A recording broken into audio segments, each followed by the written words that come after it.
Mr. Chairman, we're good. We're back on. Thank you, Mr. Secretary. I was asking if the staff, commission staff, had any comments to provide on item 1.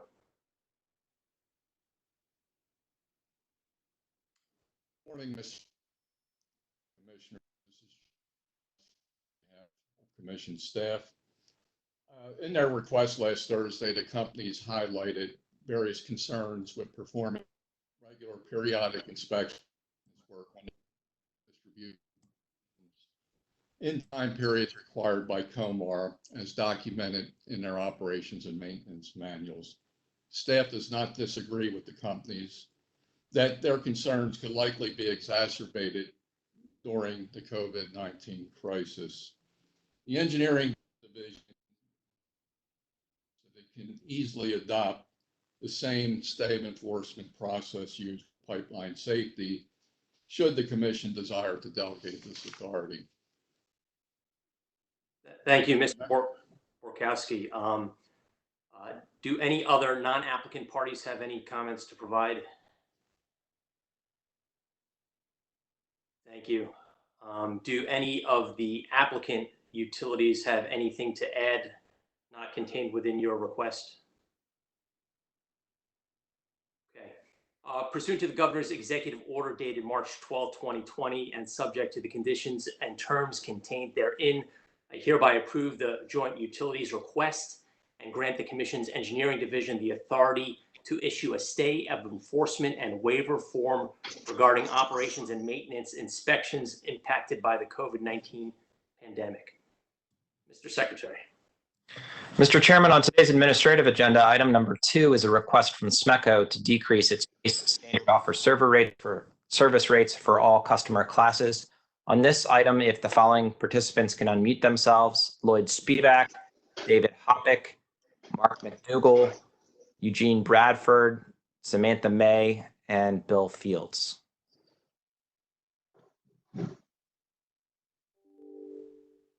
Thank you. We'll begin with staff counsel. So this is David Hoppick. I was going to make the presentation. Thank you, David. Good morning, Mr. Chairman and Commissioners. David Hoppick on behalf of Commission staff. David, if I could interrupt you. I hear some banging. It sounds like home construction going on. If everybody except David could mute themselves, and then as appropriate, unmute after he's done speaking. Thank you. Okay. Southern Maryland Electric Cooperative, or SMECO, has filed revised tariff pages to adjust its base standard offer service rates by commission order under a settlement agreement governing SMECO's SOS rates. SMECO is required to submit revised SOS rates when the residential class power purchase cost adjustment is more than 5% of the residential class's SOS rate on an absolute value basis for 3 consecutive months. This occurred in December of 2019 and January and February of this year. Base SOS rates are decreasing or remaining approximately constant for all classes except for the solar facilities class due to an error in the solar facilities class's previously approved rates. As explained in staff's comments, SMECO has submitted a 12-month true-up charge to correct for this error. Staff supports this true-up charge. Staff recommends that the Commission accept the proposed base SOS rates and require SMECO to file clean copies of its tariff with an effective date of May 1st, 2020. Staff recommends that the Commission accept SMECO's proposed true-up charge for solar facility customers. Thank you. Thank you, Mr. Hoppick. Does counsel for SMECO have any additional information or comments to provide? Good morning, Mr. Chairman, Commissioners. Mark McDougall on behalf of SMECO. With me today is Eugene Bradford and Samantha May. I have no additional comments to add, so I'm here for any questions that you might have. Thank you, Mr. McDougall. I've reviewed the book sheet and the recommendation from staff. It was very thorough. I do not have any questions. Do the commissioners have any questions?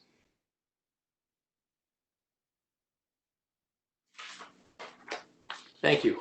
With that, we'll take a motion, and I would move that we accept SMECO's proposed true-up charge for solar facility customers, accept the proposed base SOS rates for filing, and direct SMECO to file clean copies of the revised tariff pages with an effective date of May 1st, 2020.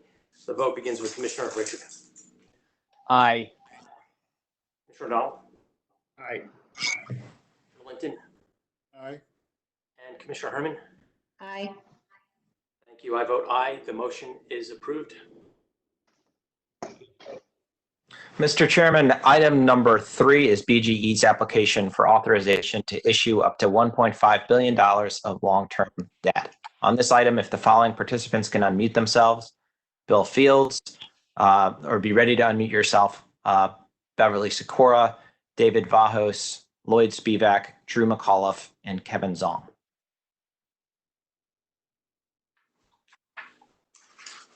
Thank you. Good morning. If technical staff is ready to present, please. Good morning, Mr. Chairman and Commissioners. Drew McAuliffe on behalf of staff. First of all, I'd like to say thank you for those kind words. I'm excited to get it started. On March 27th, 2020, Baltimore Gas and Electric Company requested authorization to issue up to $1.5 billion of debt securities. The company indicates that the proceeds from the sale of any debt will be used for general corporate purposes relating to the company's utility business. This includes refunding short-term debt incurred, financing utility construction and operations on a temporary basis, funding ongoing capital requirements of the company, and discharging or lawfully refunding the company's obligations as they come due. BGE has issued all $1 billion in debt that was previously authorized in its last debt authorization in 2017. Under PUA 6101A2 and 6102B, a public service company that operates in Maryland may not, without prior commission authorization, issue debt that is payable wholly or partly more than 12 months after the assumption, guarantee, or issuance of any of those items. The information in the application and in BGE's responses to questions posed by staff regarding the anticipated use of the funds that would be raised by the proposed debt issuance indicates that the debt issuance satisfies the standards in COMAR and the Public Utilities article of the Annotated Code of Maryland. Because of the current pandemic, pursuant to the Commission's March 20, 2020 Notice of Waiver, the affidavits required under Code of Maryland Regulations 2007-0402 have not been notarized. Staff recommends that the Commission grant the application and issue a final order in compliance with COMAR 2007-0402C, authorizing BGE to issue up to $1.5 billion of debt securities. Thank you. Thank you, Mr. McAuliffe. Counsel for BGE. Good morning, Chairman Stanek, Commissioners. Beverly Sikora on behalf of BGE. First, I would like to sincerely thank the Commission staff for getting to this as quickly as they did, and the Commission as well for getting it on an admin meeting agenda. As you can probably well aware, getting this reauthorized was particularly critical given the circumstances that we're all facing right now. Also, yesterday we filed the certificates of publication for the required advertisements that we published in the Baltimore Sun on April 6th and April 13th. Those were filed under mail log 229832 if anyone is interested in looking at those. BGE has no additional comments at this time, but David Vahos, BGE CFO and Treasurer, has also called in, and we're both available for questions. Thank you. Thank you, Ms. Sikora. Just by way of curiosity, I expect that a debt shelf of this magnitude, with the markets being as unsettled as they are, although interest rates rather low, I suspect BGE is looking to move quickly to find some type of counterparty in the financial markets to secure these lower rates. Is that true? Maybe Mr. Vahos? Mr. Vahos, unmute yourself, please. Good morning, Mr. Chairman and Commissioners. Hopefully you can hear me now. We can. Oh, good. Thank you. Sorry for that. Thank you, Bev. Yes, Your Honor, our intention is to take advantage of the opportunity that we see here in the market. Rates, obviously the markets have stabilized, which is good news, both commercial paper as well as the long-term public debt markets.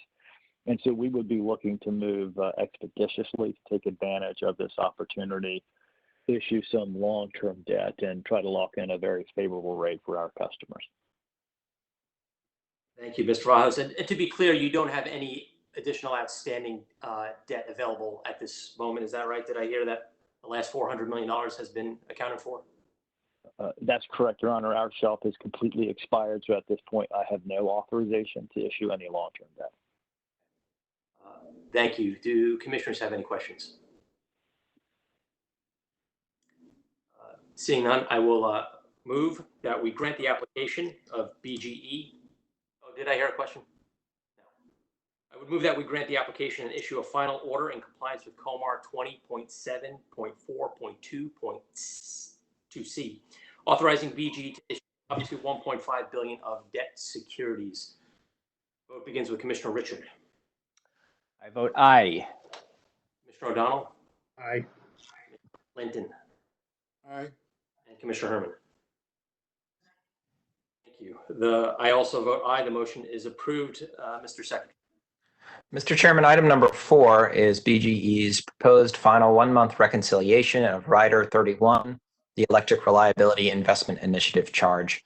The participants on this include Bill Fields, Bev Sikora, John Frayne, Yulia Bresky, and Michael Dean. Thank you.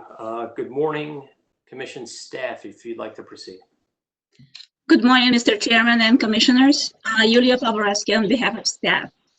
On March 13, 2020, in accordance with the stipulation and settlement agreement in case number 9610, and as approved in Commission's order number 89400, issued December 17, 2019, Baltimore Gas and Electric filed its proposed 1-month reconciliation of Rider 31, Electric Reliability Investment, ERI Initiative Surcharge. ERI Initiative Charge. Since the revenues exceeded the costs, the final program reconciliation results in one-time credits being provided to BGE customers. This final 1-month true-up credit will be applied to distribution volumes on May 2020 bills. The credit rate for residential customers is $0.00037 per kilowatt hour. Staff has reviewed the detailed calculations of the imbalance, the reconciliation, and the proposed final credit rates presented in attachments 1 and 2 of BGE's filing. Staff has determined that the calculations of the imbalance and the proposed rates are accurate and in accordance with the stipulation and settlement agreement in case number 9610 and as approved in order number 89400. Staff recommends that the Commission accept the 1-month final true credit rates to be applied to distribution volumes on May 2020 bills. I'm here to answer any questions if you have. Thank you, Ms. Pogoreski. We move to the utility, if the utility has any comments or positions to provide. Good morning, Your Honor. Beverly Sikora again on behalf of BGE. We have no additional comments, but we're available if you have any questions of us. Thank you. I do not. Do commissioners have any questions? Seeing none, this appeared to be a rather cut and dry matter. I would move that we accept the final 1-month true-up credit rate to be applied to the distribution volumes on the May 2020 bills. The vote begins with Commissioner Richard. I vote aye. Commissioner O'Donnell. Aye. Commissioner Linton. Aye. Herman. Aye. I vote aye. The motion is approved. Mr. Chairman, item number 5 is Washington Gas Light Company's annual 2019 Stride Report. Participants on this item include Wayne Akas, Jack Morrow, Michael Riley, Matt Esmacher, Andrew Lawson, John Dodge, Negusi Tesfaye, Joe Cleaver, Brendan Larkin Connolly, Afton Hauer, Annette Garofalo, and Felix Patterson. Thank you. That's quite a team. We will begin with our commission technical staff.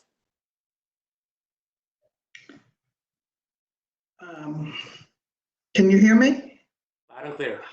Oh, okay. My mic still shows it muted. Good morning, Mr. Chairman and Commissioners. Annette Garofalo on behalf of Commission staff. Washington Gas Light has filed its STRIDE reconciliation filing for calendar year 2019. Staff has reviewed the filing and found the calculations to be accurate.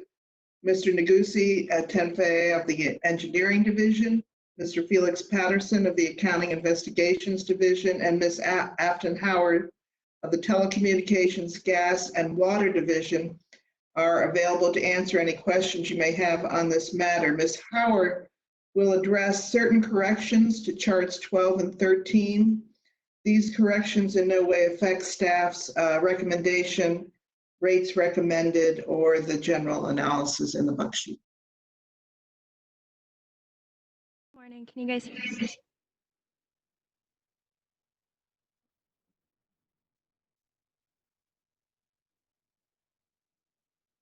Okay.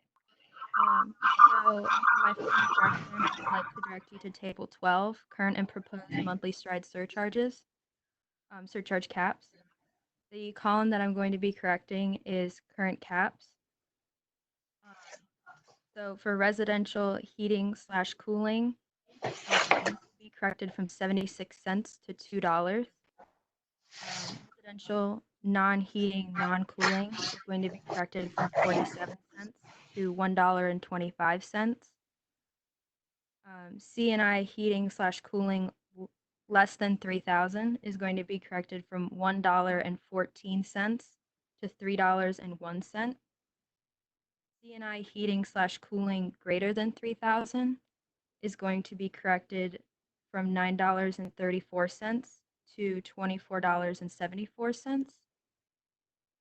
C&I non-heating / non-cooling is going to be corrected from $2.73 to $7.24. GMA heating / cooling is going to be corrected from $10.24 to $27.13. GMA non-heating, non-cooling is going to be corrected from $1.73 to $4.57. And interruptible is going to be corrected from $96.18 to $259.97.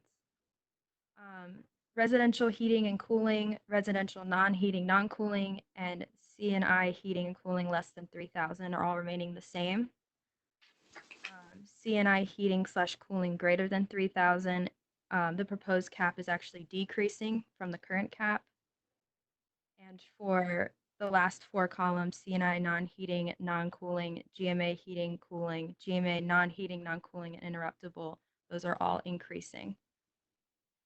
And lastly, I'd like to direct you to Table 13, proposed monthly STRIDE surcharges.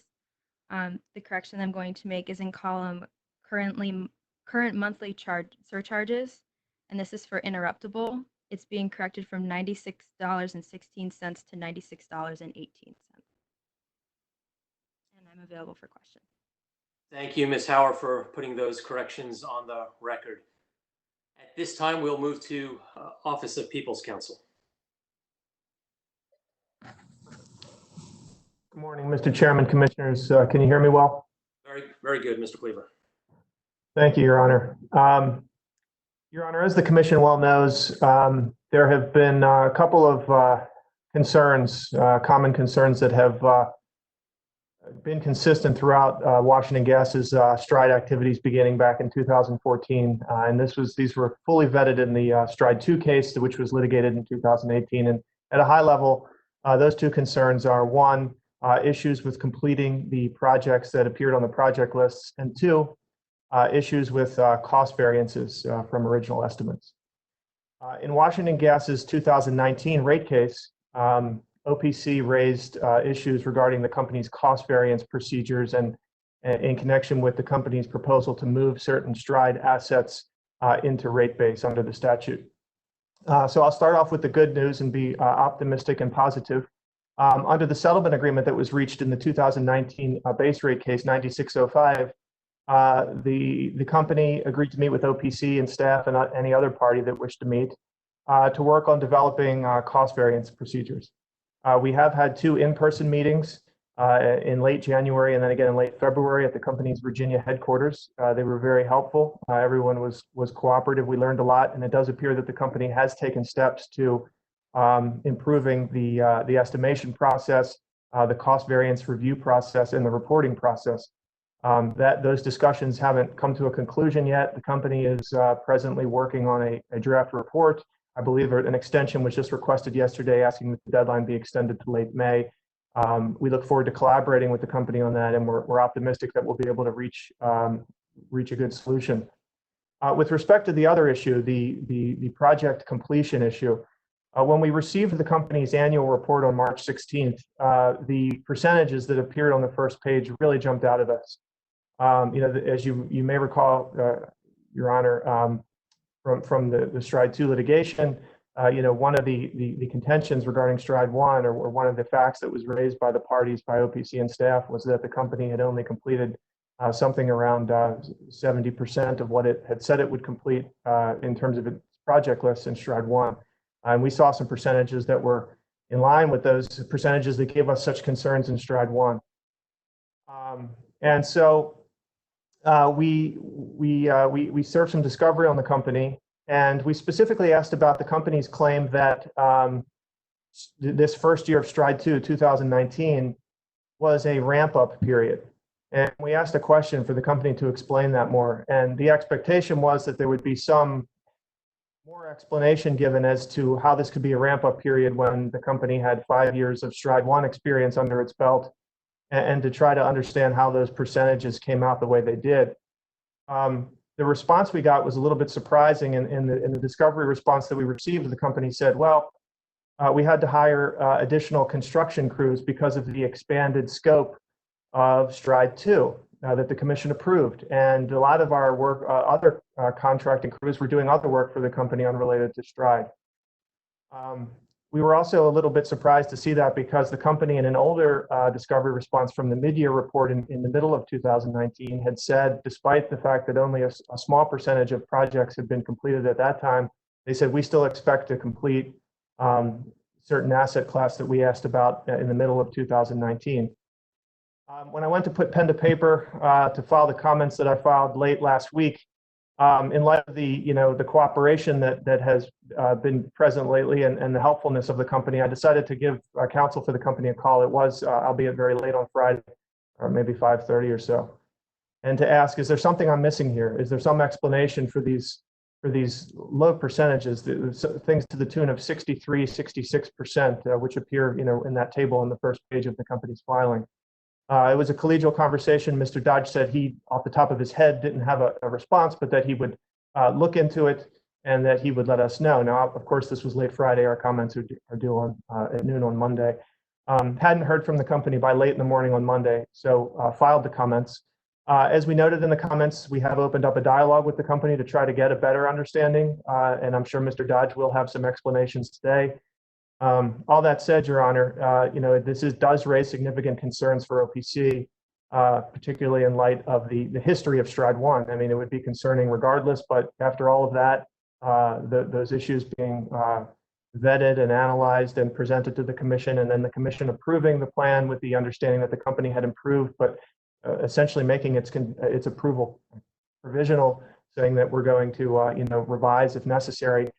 This was very concerning to us. We're not recommending any change to the actual surcharge at this time.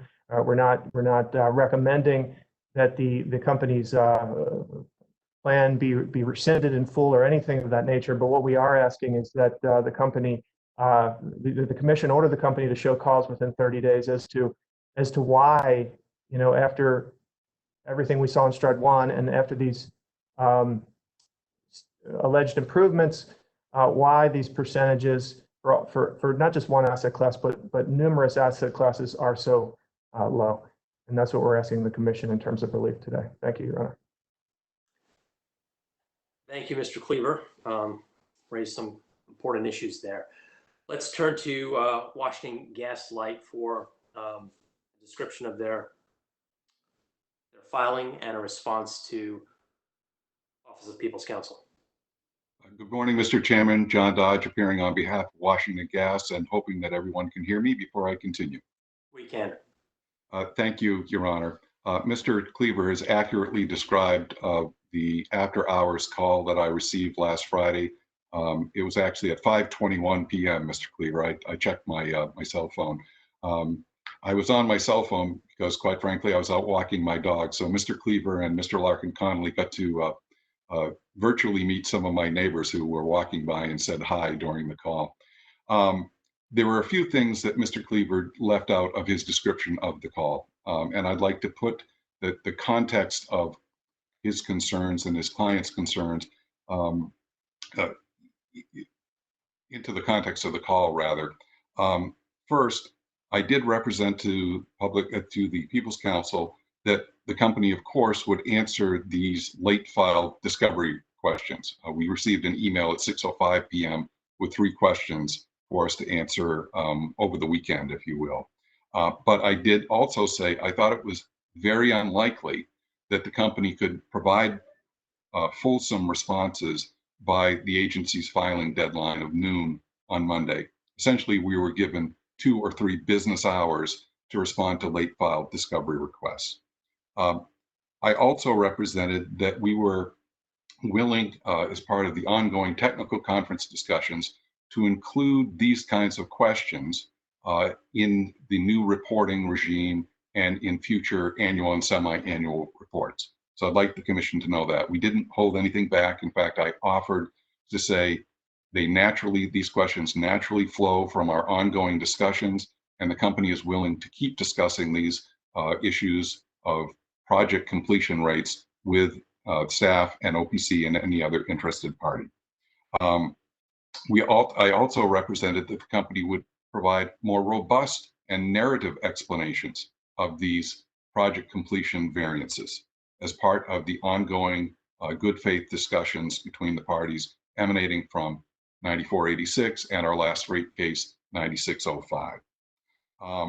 I asked that Mr. Cleaver consider putting those representations into his letter, and obviously he did not, and that's his prerogative. But I did recommend that he include those representations in his letter. So it was disappointing, to say the least, to receive OPC's letter that asks not only for the commission to address these project completion percentages, but to issue a show cause order. Frankly, Your Honors, every gas company's 5-year STRIDE case is an ongoing show cause proceeding. We're on the hook at least twice a year to justify our completion rates, our cost variances, and everything outside those and in between. So we do not think there's any reason to issue a separate show cause order. We're willing to follow up with a letter if necessary to explain what I'm about to share orally, but there's simply no grounds for the commission to issue a show cause order here. In that regard, I will be the principal presenter of our case here today. As you heard, I have several colleagues who can join in to answer the commission's specific questions. First, I'd like to remind the commission that there are 2 metrics by which we address our success in STRIDE. The first, approved by the commission, is called pipe complete. That's when old leak-prone pipe is removed from service and new non-leaking pipe is placed into service, pipe complete. The second is called BCA, or Business Case Authorization Close. That's when not only has the infrastructure been replaced, but all of the work associated with the BCA, restoration, paving, all work invoices from our contractors have been resolved. That's the second type of metric that we use to gauge where we are in our STRIDE plan. BCA also includes deferred projects, multi-year projects, unstarted projects, and any invoices, as I mentioned, that have not yet hit our system or haven't been processed in our system. So unless everything is truly complete, it's going to show up in our completion percentage rate as a shortfall. OPC's concerns focus, we think, on the BCA close metric, when we all should be focused, as we have said for 6 or 7 years now, that the commission's attention should be focused on the pipe complete metric that we use to gauge our success. So BCA complete naturally lags pipe complete, or BCA close rather, naturally lags pipe complete. It's just the way the system works. If we look at our 2019 project list, as Mr. Cleaver mentioned, he asked and we answered the question. And in fact, we made a filing in late December about this. Why is there a shortfall? There are two principal reasons. Number one, as the commission will remember, we essentially lost the month of January waiting for the commission's approval because of the timing, the interdependent timing of our rate case and STRIDE 2. So we could not launch our cruise as early as we would have liked in 2019. As Mr. Cleaver also mentioned, that had a cascading effect. We had to catch up, bring crews in from other projects, other jurisdictions to start working on our Maryland STRIDE list. We cannot simply let crews sit idle because we will lose them to BGE and Columbia and other employers. We actually more than doubled our crew count over the course of 2019 from 10 to 25 to work on our Maryland STRIDE list. If we, I should also mention that the 29 project list was essentially a catch-up list, resolving all unfinished projects from STRIDE 1. And I believe there were approximately 84 projects on that project list. I'm very pleased to report that as of April 1st, just a few days ago, we have completed 79% of the distribution projects on our list and 99% of the footage of Maine on our 2019 list. So I'm not sure where Mr. Cleaver comes up with the lower percentage for Maine completion, but we do agree that at the end of the year, we were in the mid-60s for STRIDE for distribution projects, and we've caught up by working with homeowners. We've slowed down a little bit at hitting the pandemic, but we are working as fast as we can to schedule service replacements.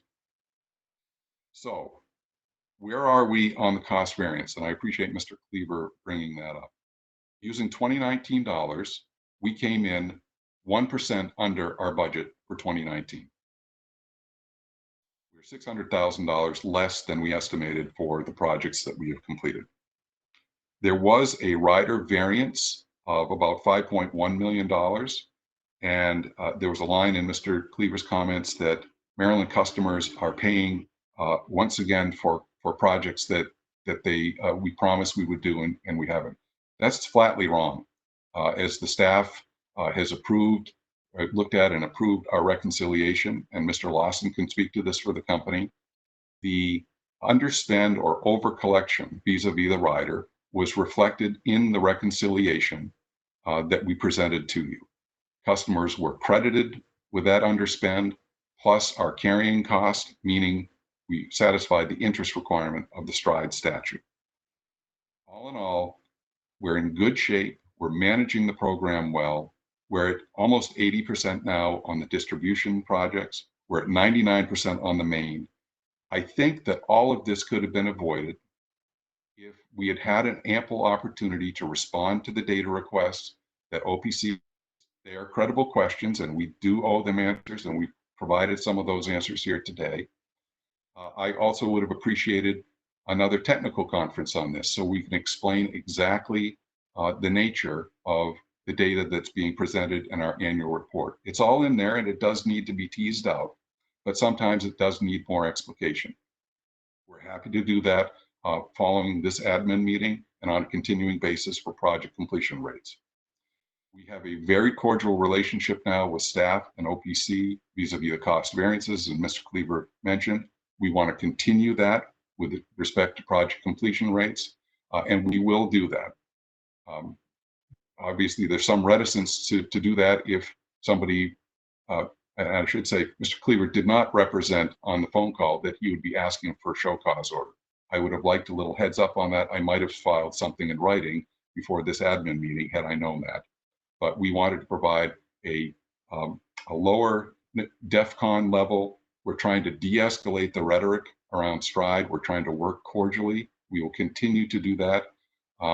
There's simply no here for grounds for a show cause order. OPC staff, any other party, and the commission can ask us these questions. and we will do our level best to answer them. With that, I'll close my presentation and make myself and my colleagues available for any questions that the commission may have. Thank you. Thank you, Mr. Dodge. Just so that I'm clear, there are still some outstanding data requests that you owe to Mr. Cleaver, is that right? Again, he submitted 3 questions in email form on Friday evening. We have not formally or in writing responded to those. We will do that later this week. If I'll just commit that we will answer those questions in narrative form. Under the process of the case, we usually have at least 5 to 10 business days to turn that around, and we'll try to do that by the end of this week or early next week. From what I heard from OPC and staff, OPC said they're not advocating a change to the surcharge. Staff is recommending that we approve the filing. So there's no concern regarding the numbers. The numbers are what they are, and they're accurate. And I don't think the utility disputes that. I was concerned when I did see the cover sheet of WGL's application and saw the 66% completion for services remediated with respect to distribution services. You're saying that 66% number as of, is it today, is now up to 79? It's probably above 79% as of today, Your Honor. It was 79% as of April 1st. We've obviously had more time, 3 more weeks essentially to work on those numbers. I'm sure they're higher, but I don't have a specific count for you today. Well, I remember the Stride 2 case back in 2018 when we discussed that. Obviously, WGL doesn't have the best track record of our gas utilities in hitting their numbers, although, Mr. Dodge, as you said, there are some mitigating factors here with the late start, losing a month. That's going to affect the numbers somewhat.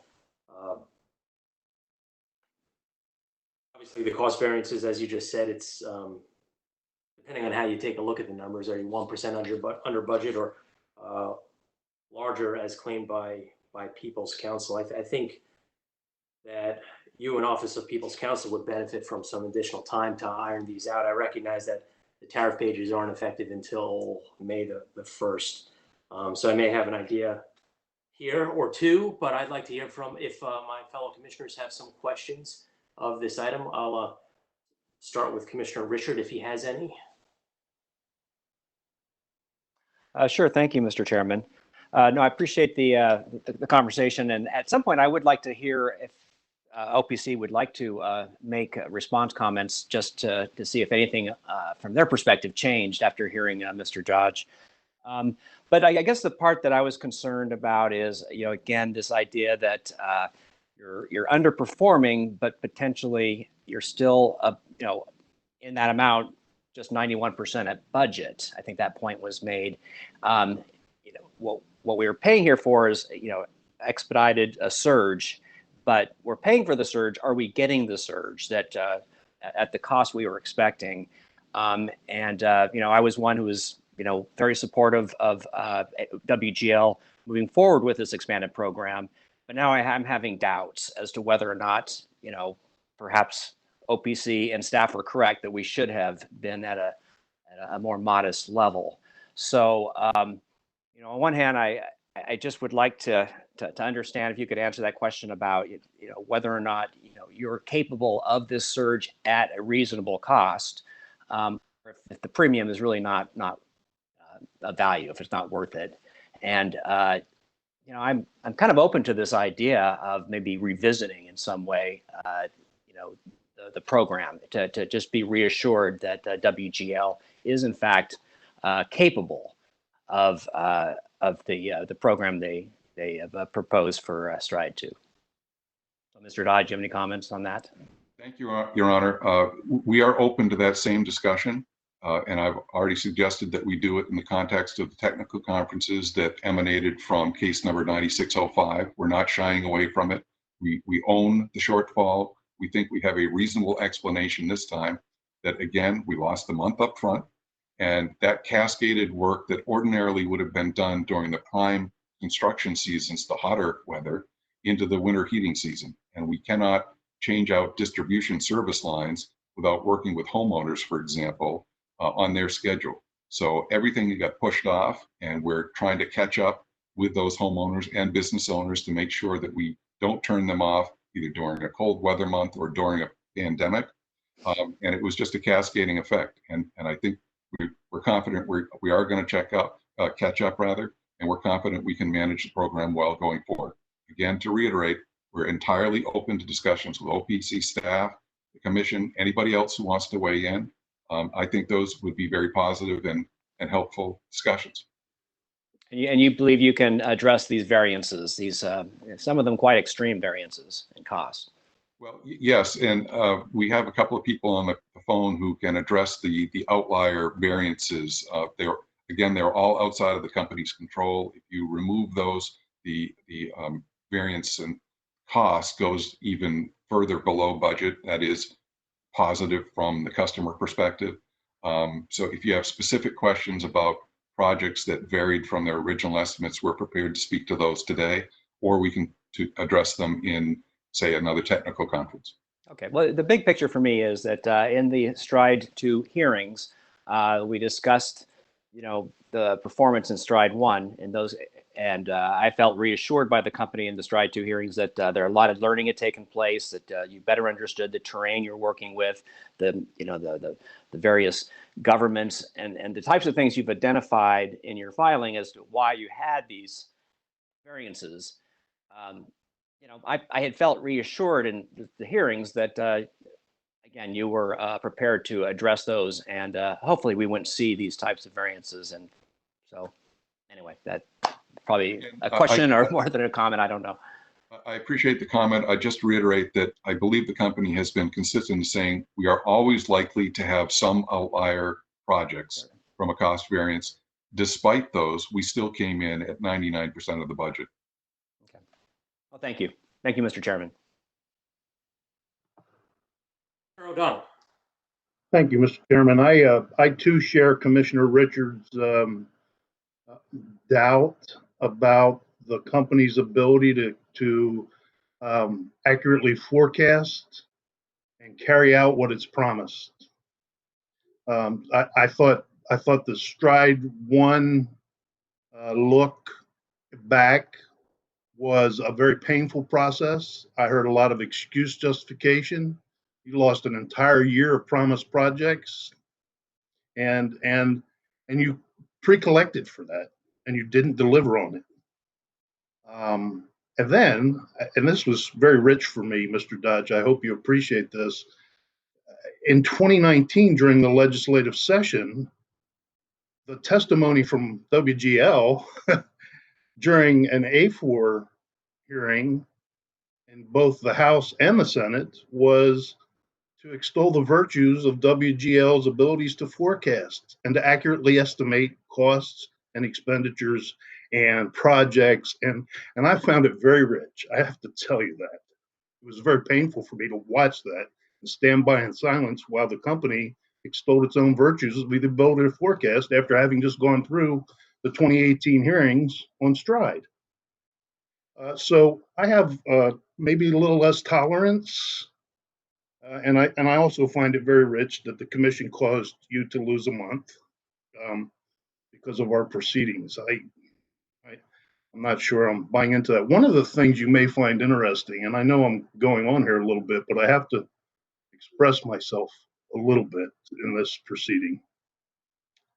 In my military life, in my commercial nuclear life, 15-year there, 8.5 in military, so a couple decades of nuclear power experience, a couple decades of legislative experience, and even at the commission, and in my political life, I am not a fan of term limitations, just based on time, because I highly value experience, and after you hear enough, long enough, it informs you and informs your decisions.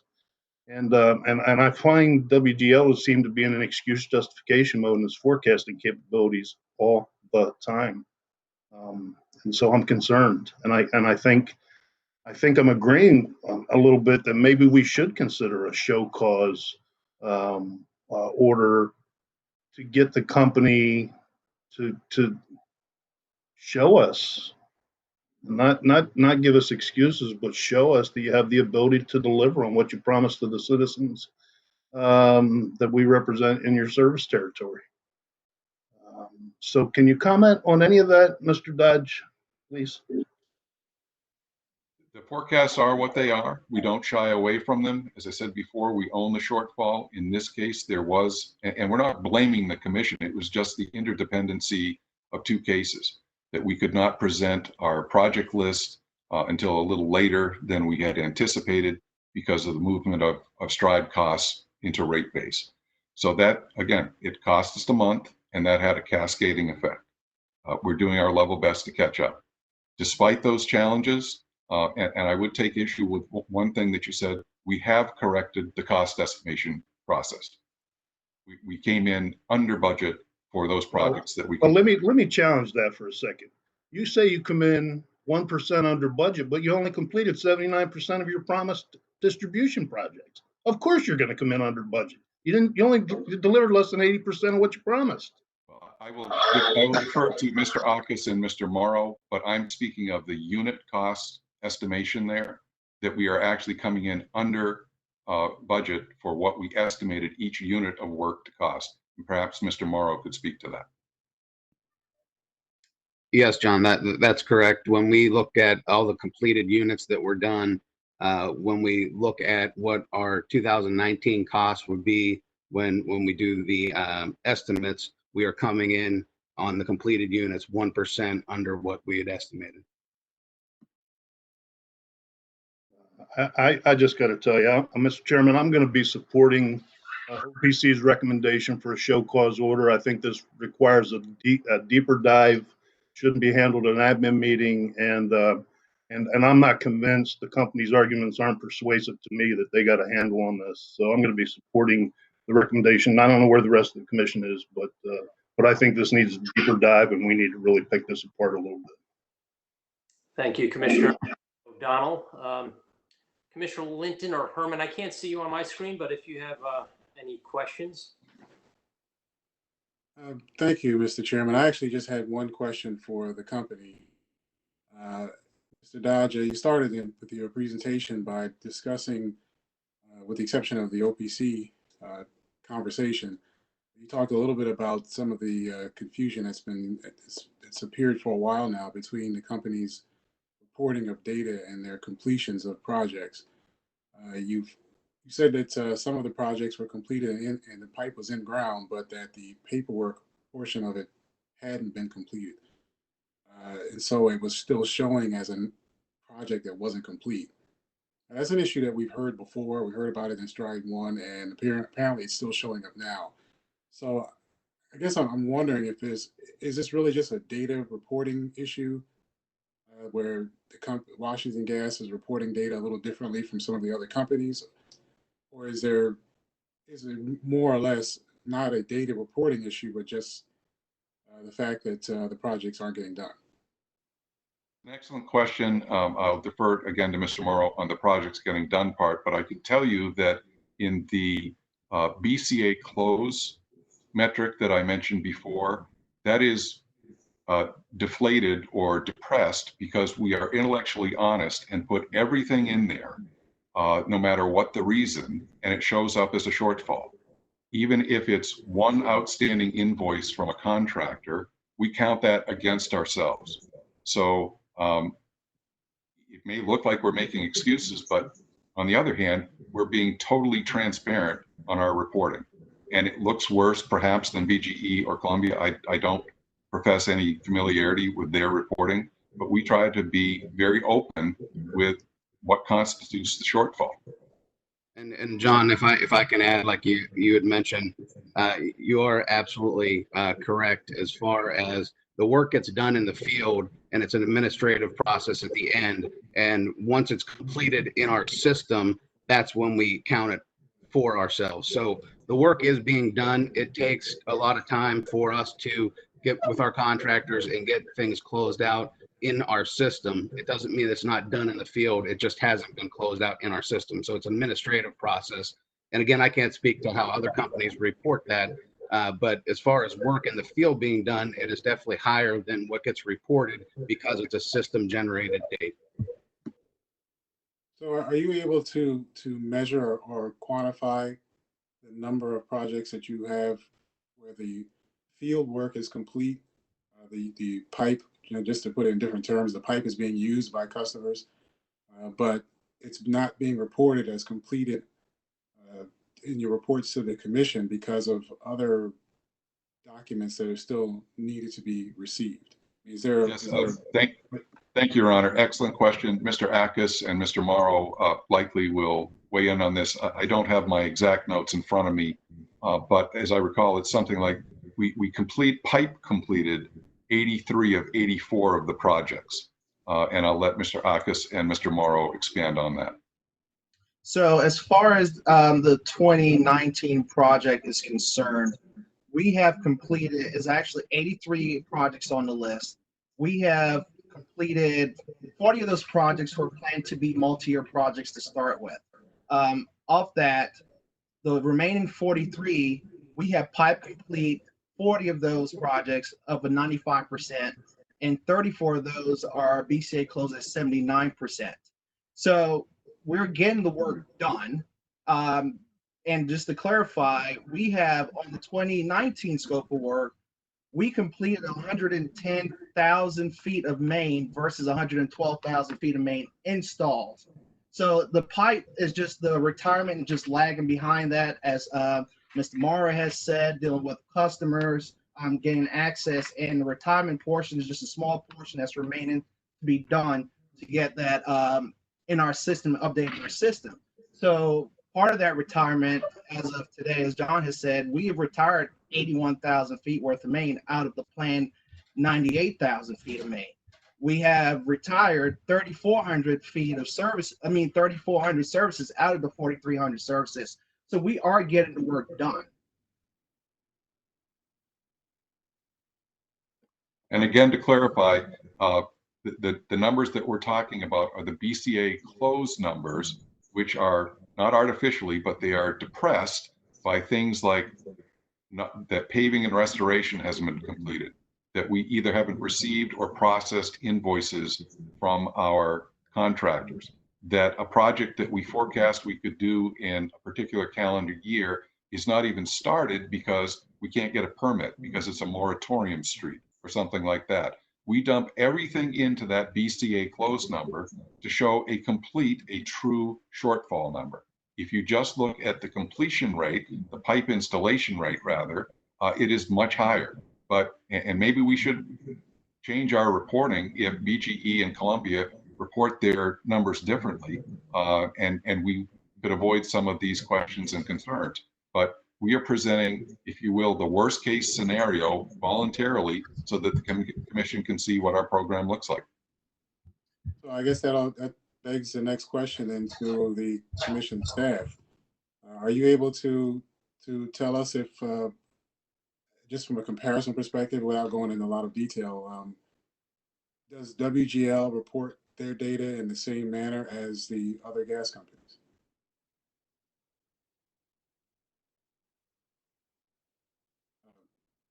Ms. Garofalo, I think you're still on mute. That better? Yes, there you go. Mr. Dodge has just told us, and in their report, I believe they tell us how they report. I believe Columbia reports in a similar way, but I would have to check on BGE and double check on Columbia in order to answer that. Okay. And I'd be happy to do that. Okay, thank you. Yeah, I'd like to know. Thank you. Sure. Thank you, Mr. Chairman. Thank you, Commissioner Linton. Commissioner Herman. Yes, Mr. Dodge, I just wanted to make sure I understood your timing. You said that you lost January because of the rate case. That would be January of 2019. Is that correct? That's correct, Your Honor. Okay, and then when you said that as of April 1st of 2020, you had completed 79% of the distribution and 99% of the 19 list on main completion. Is that right? That is correct as well. Okay, so that would then include the extra 3 months from 2020, would it not? January, February, and March? That's correct. Those are obviously our winter months, so we are able to do less construction in winter months.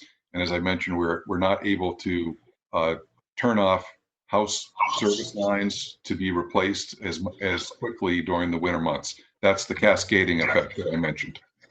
I get that. But I guess where I'm getting at, Mr. Dodge, is that the, you know, by giving us a number as of April 1st, that's extra time so that, I mean, shouldn't we be, we're looking at 2019, we're looking at 2019, and you're telling me that I should consider as part of 2019, the extra 3 months in 2020 that got you back up to a somewhat higher completion rate.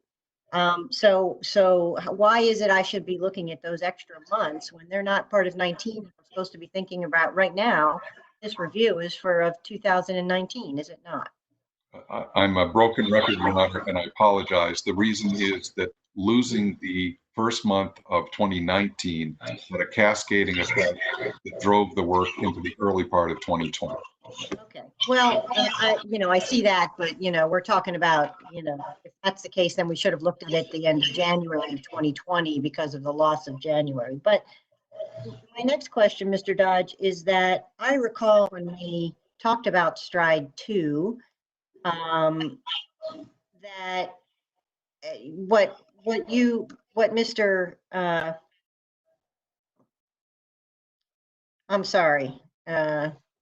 OPC, I'm just blanking completely.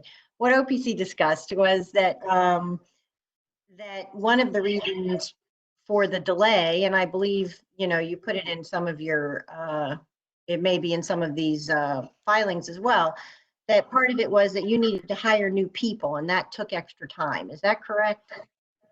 Both hire and reassign crews, and Mr. Morrow can explain that a little more if you'd like.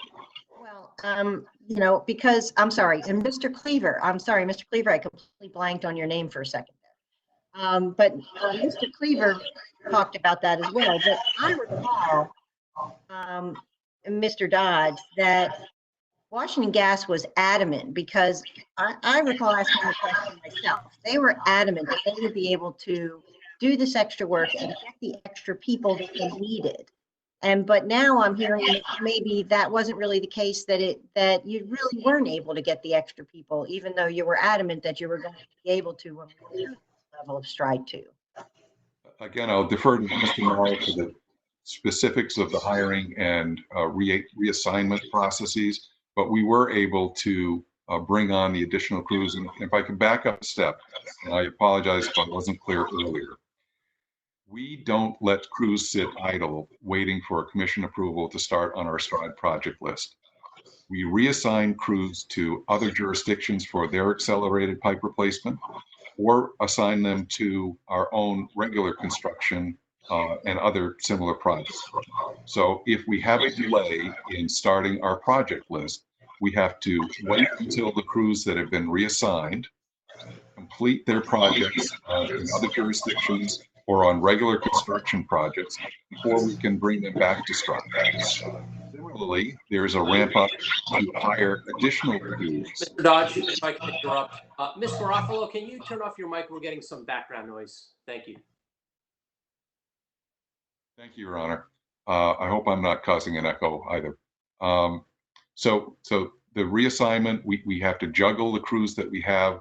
They have to finish the projects that they're working on before we can bring them back to Stride. And then we have to, it's a bit of an algorithm, we have to hire additional capacity based on when we can bring those crews back. And now I'd like to defer to Jack, or Mr. Morrow, excuse me, to explain the process in a little more detail. Yeah, you're absolutely correct, Mr. Dodge. Basically, as explained, during the January period, we had shifted crews over to our new business and replacement work. They started on those projects. We had 10 crews working on Stride at that in January. And as the year progressed, we were adding crews back. Number one, coming as they finished up their projects, we'd bring them back. And then as they were getting trained and qualified to come onto our system. And in November, we were up to 25 crews. So we went from 10 crews in January and we built them up to 25. So that we could get the work done. So we were able to grow the crews and get them shifted back onto this work. It just was a delay to be able to get them off of the work they were working on currently and get them onto our system. So again, we more than doubled. We went from 10 up to 25. That's all. Those are all the questions I had. Thank you, Mr. Chairman. Thank you, Commissioner Herman. Obviously, we're hearing a lot of numbers, a lot of unanswered questions. Statistics lay in the favor of those who are have them at the forefront, and obviously, we have 3 different proposals before us now, from staff to OPC to WGL. As I said, nobody's advocating a change to these tariff sheets at this point in time. I do believe OPC has some merit in digging down and asking more questions, but since WGL has yet to have an adequate time to respond to those questions that were presented Friday, and it sounds like there is some constructive relationship now between Mr. Dodge and Mr. Cleaver, notwithstanding the hurt feelings. I would propose to my colleagues at this time that we give the parties a little more time to answer the outstanding questions. And I know Commissioner Linton now has an outstanding research request of our staff counsel, that we continue this for 1 week, bring this back to our administrative meeting on the 29th of April. That's still before the effective date of this tariff sheet on May 2nd, I believe. So that's my proposal. Mr. Chairman, before you solicit opinions from your colleagues, Mr. Lawson has his hand raised. I don't know if that's technically appropriate, but he does have one comment to make about the tariff sheets and the reconciliation timing, please. Yes, Mr. Chairman, Andrew Wilson. I did have one request in regards to the reconciliation, the financial reconciliation. What's before the commission here is simply to allow the company to pass back over collections with interest. I don't think anyone has disputed that at this point. So perhaps we'd consider voting on that to allow the company to proceed with refunding that money. If we don't, the current surcharge will stay in effect for May. So I would request that we approve the financial reconciliation today, if possible, to allow us to get that surcharge in order. I appreciate your input, Mr. Lawson. Obviously, we'll still, a week from today is still only April 29th. I recognize these sheets would have to go into effect on May 1st or May 2nd, but I'd rather take care of this as one ball of wax as opposed to 2. I recognize your comment, and it's not unreasonable, but that being said, I would prefer that we handle this again next week. It'll provide impetus for both WGL and OPC and our staff to work together. We can see where we are and make a decision at that point. Do any commissioners object to continuing this for 1 week, bringing this back at the next administrative meeting? Mr. Chairman, I don't object at all. I think that's a great idea. One other question I would have and would be I'd appreciate answered next week is, if we could continue to do, if I can have confidence that we can continue to do the full as approved Stride 2 and the possible mercury regulator replacement program as well, because that's going to add additional strains on resources and personnel. And so that's a concern I have also as we consider the Stride issue. So thank you, Mr. President, Mr. Chairman. Mr. Chairman, I will just say this. I'll support a 1 week continuance. I think that's indicated. If the parties want a week, that's fine. I'm not certain that I'm going to be changing my mind in that week, because I don't think I'm going to be having the interactions that OPC and the company's going to be having, but we'll see. We'll see what happens next week. I have a lot of concerns here, and they go beyond, I think, maybe OPC's concerns even at that level. So I'm not sure I'm going to be able to be assuaged by next week, but so be it. Thank you, Commissioner O'Donnell. Mr. Chairman, I'm supportive of the continuance. Thank you. And Commissioner Herman? Yes, I'll support the moving it to next week. Thank you, Mr. Secretary. Let's move this to the April 29th, 2020 administrative meeting for the administrative agenda. The parties need not file any documentation before next week. If you want to, that's up to you. But I would ask, at a minimum, Mr. Dodge and Mr. Cleaver have a phone call after today's meeting to figure out what's outstanding. Obviously, WGL should use best efforts to respond to any outstanding questions, and we'll look forward to Ms. Garofalo's response to Commissioner Linton. Thank you, Your Honor. With that, Mr. Secretary, what do we have next? Yes, Mr. Chairman. The next item is item number 6, Columbia Gas's annual STRIDE reconciliation factor filing, including revised IRIS rates. Participants on this item include Megan Moore, Rebecca Garrity, Ken Fillion, and Kelly Krupa, all from Columbia Gas. Also Joe Cleaver from OPC, Carlos Acosta, Afton Hauer, Annette Garofalo, and Lucy Shea for technical staff. Thank you. We'll begin with technical staff.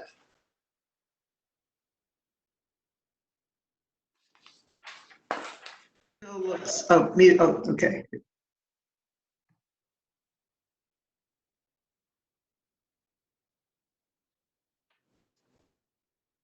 Now am I unmuted? Okay.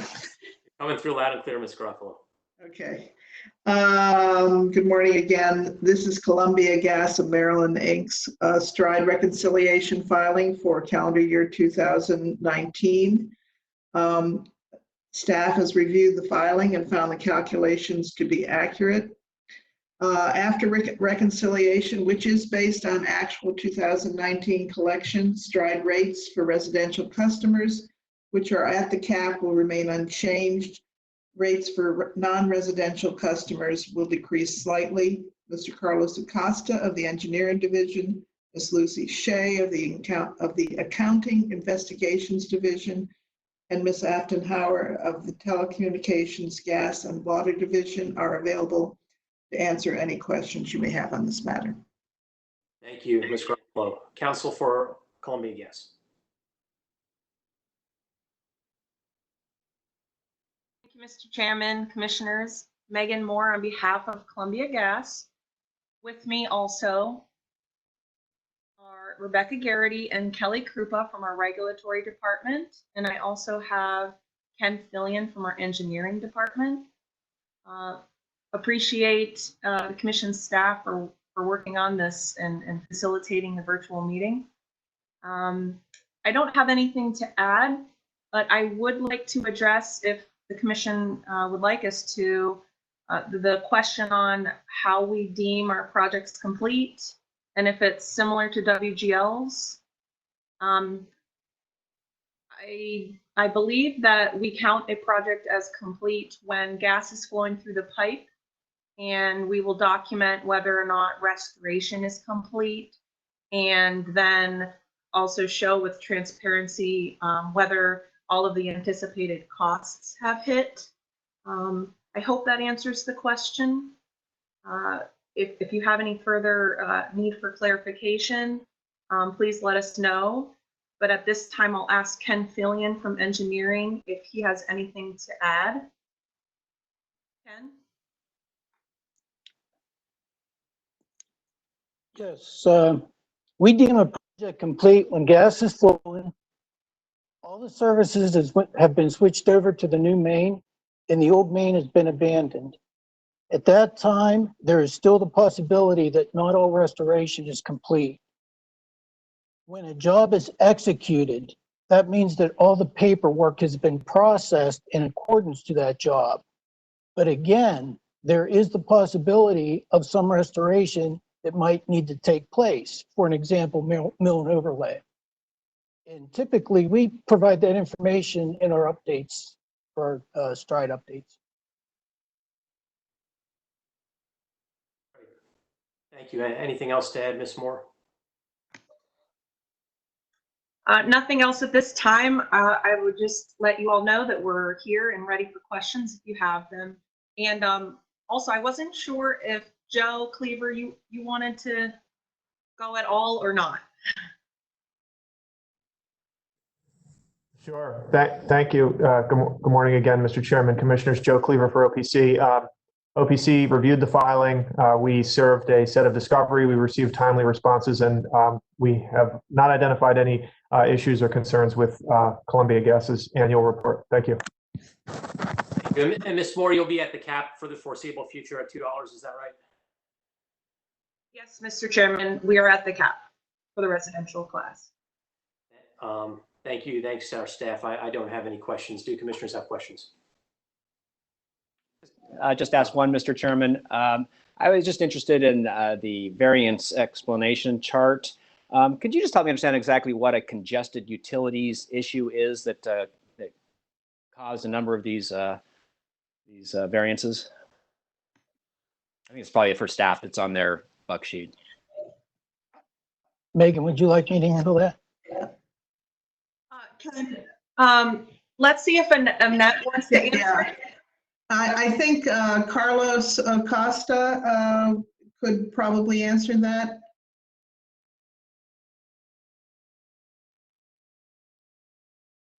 All right, the buck has been passed to Carlos. He's on the line. If he's not on the phone, then I'll pass it to at least another engineer. It really isn't pivotal to my decision today. I was just interested to know what it meant. That's all. Commissioner Richard, we're happy to answer. I'll pass it to Ken Fillion from our engineering group. Okay. All right. Thank you. Congested utilities could very well include, besides our existing main line, sewage, potentially underground electric, fiber optics, the water main, the potential for drainage pipes, culverts. Okay. Anything unforeseen like that. Right. Thank you. Thank you. Additional questions? Commissioner O'Donnell. So the 3 stride filings I noticed today don't mention low pressure main, and I would be remiss if I didn't take the opportunity to ask this utility. I probably should ask WGL and maybe BG&E coming up.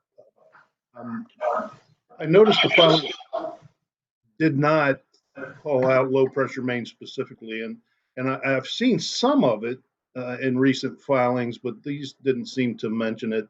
And I don't remember. My memory isn't that great. If Columbia, I know I've asked you before, but I don't remember what the answer was. Has low pressure main in its system. Could you respond? Sure, Commissioner O'Donnell. I don't have the specifics in front of me as to how much of the pipe we retired was low pressure and upgraded to a medium pressure or higher. I do know that in 2019 there were, segments of low pressure eliminated as well as low pressure regulators. Ken Fillion, would you like to add any commentary to that?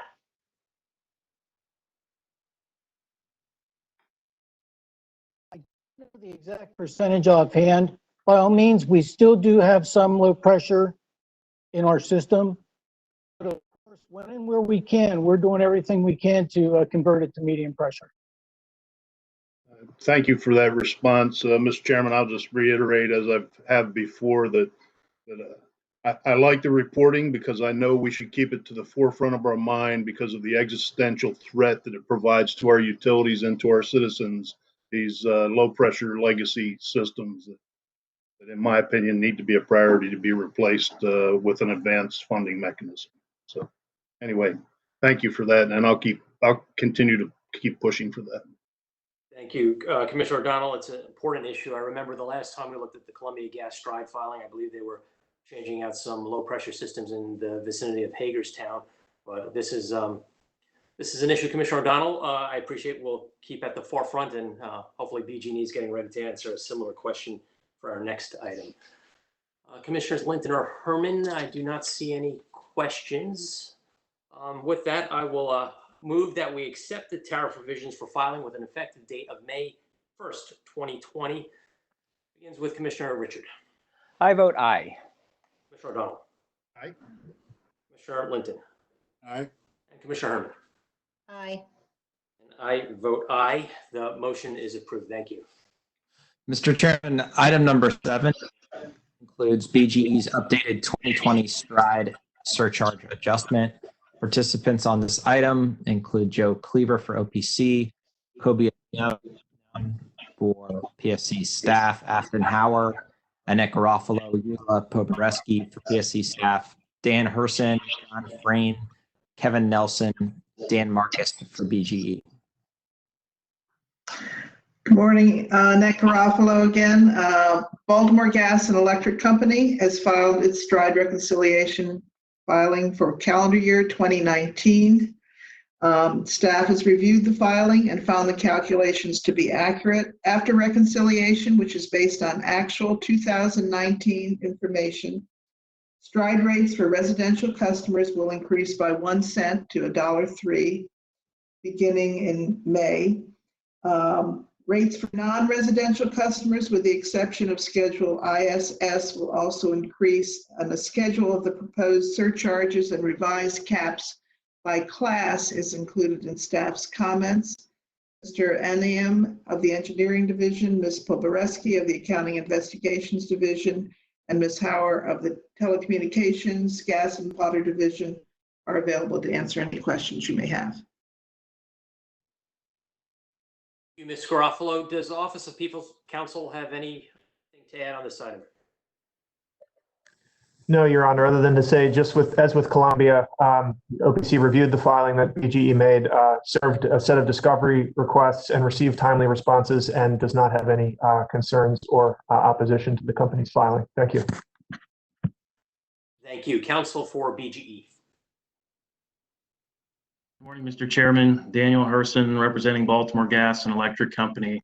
We also have on the line today John Frayne, our Director of Regulatory Strategy and Revenue Policy, Kevin Nelson, our Manager of Projects Execution, and Dan Marcus, Senior Engineer. I also want to thank staff for their analysis of our filing this year. A few words about our performance last year. Despite some formidable challenges we had with permitting, work hour restrictions, primarily in Baltimore City, as well as some of the labor resource issues for gas service work, we were able to close out 2019 in rather strong fashion. I'll say as part of our overall STRIDE effort last year, BGE was able to remove almost 43.5 miles of low pressure main from our system and nearly 6,000 low pressure services. This effort to remove low pressure assets is something we take very seriously, and the removal of this kind of asset is a top priority for our company. We're going to continue to do as much as we can to target the low pressure system components for removal, notwithstanding these challenges. Now, we do acknowledge that costs last year were a little higher than expected for the reasons that we've discussed with the Commission at prior hearings. Going forward in 2020, we're adjusting our estimates to more closely track the 2019 actual results in order to better avoid variances in the future between the cost estimates and the cost actual. I'd like to take a minute and talk, if I could, about the current COVID-19 situation and the impact it's having on our work. Regarding the current situation, I want to rest assure the Commission that BGE is committed to progressing with our STRIDE program during this pandemic, notwithstanding significant challenges that we're encountering. We're taking steps to mitigate worker and customer exposure. We're screening our workforce, both employees and contractors, for virus symptoms. We're screening residences before we enter them. We're rescheduling customer work if a customer does not want BGE personnel in their home right now. We're following CDC and state guidelines for disinfecting and social distancing to stem the spread of the COVID-19 virus. But the Commission should understand that the pandemic will impact the work that we're able to complete this year.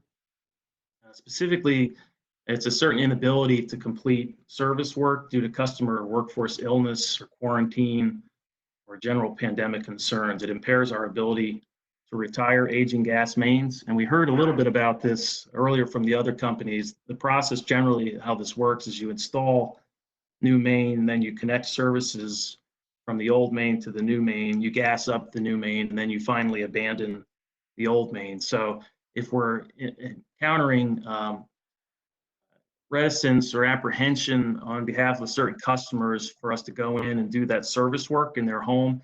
We're not able to move all of those services over to the new main, so therefore we can't abandon the old main. So it's likely going to impact the abandonment numbers that we have for this year. So a question is, well, what are we going to do about that? We're changing our focus to opportunities where we can add value in the interim. And that would be work such as increasing new main installation and proactive service replacement work. This is largely work that can be done with limited to no customer interaction. Very simply, Your Honors, our goal is to come through this period having still been able to progress our STRIDE program work while keeping our workforce engaged and intact. Because as Mr. Dodge explained earlier, if we don't have work for the crews, they go elsewhere to other services. So what does all this mean? It basically means that the mid-year check-in and by the end of the year, the scope of work may look a little different than we initially expected for 2020, but we are committed to getting vital asset replacement work done this year and making progress on our STRIDE program. So with that, I will make myself and my colleagues available to Your Honor's screen. Thank you, Mr. Hurston. Obviously, we didn't mention the impact of the COVID situation with respect to the other gas utilities in STRIDE, but obviously that's an issue that the commission will take into consideration. But I'm glad to hear that BG&E is sort of reallocating its resources from those that involve customer interaction to those that don't, so that no time is lost. Do commissioners have any questions for Mr. Hurston or staff? Seeing none, I will. Thank you, Mr. Chairman. Mr. Chairman. Commissioner O'Donnell. So let me just say this. After a while, you get a pretty good sense if a utility gets it or doesn't get it, and you hear that play through our proceedings. I think BG&E gets it with regard to low pressure main replacement, and I wanted to commend them again for making it a corporate priority. I think they're a leader in this regard, and they get it, and I appreciate it. So it's important. When a utility doesn't get it, I'll probably be telling you, and when a utility does get it, I'll probably be telling you, and BG&E gets it, and I'm thankful for that. So, thank you, Commissioner. Appreciate the words. At this point, I'll make a motion that we accept BGE's 2019 STRIDE program and program cost variance and reconciliation with an effective date of May 1st, 2020. The vote begins with Commissioner Richard. I vote aye. Commissioner O'Donnell. Aye. Mr. Linton. Aye. And Commissioner Herman. Aye. I also vote aye. The motion is approved. We have one item left on the agenda. That's Baltimore Gas Electric's pay it forward proposal. Although we're going to take a short recess to 11:45, which will read. It still appears that we have about 50 people on this video conference. So just bear with us. We're going to take a 10-minute recess, and then we'll come back and finish the last item of the day. Thank you.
Okay, we'll begin in about 15 seconds. It appears that all the commissioners have rejoined, as well as the parties.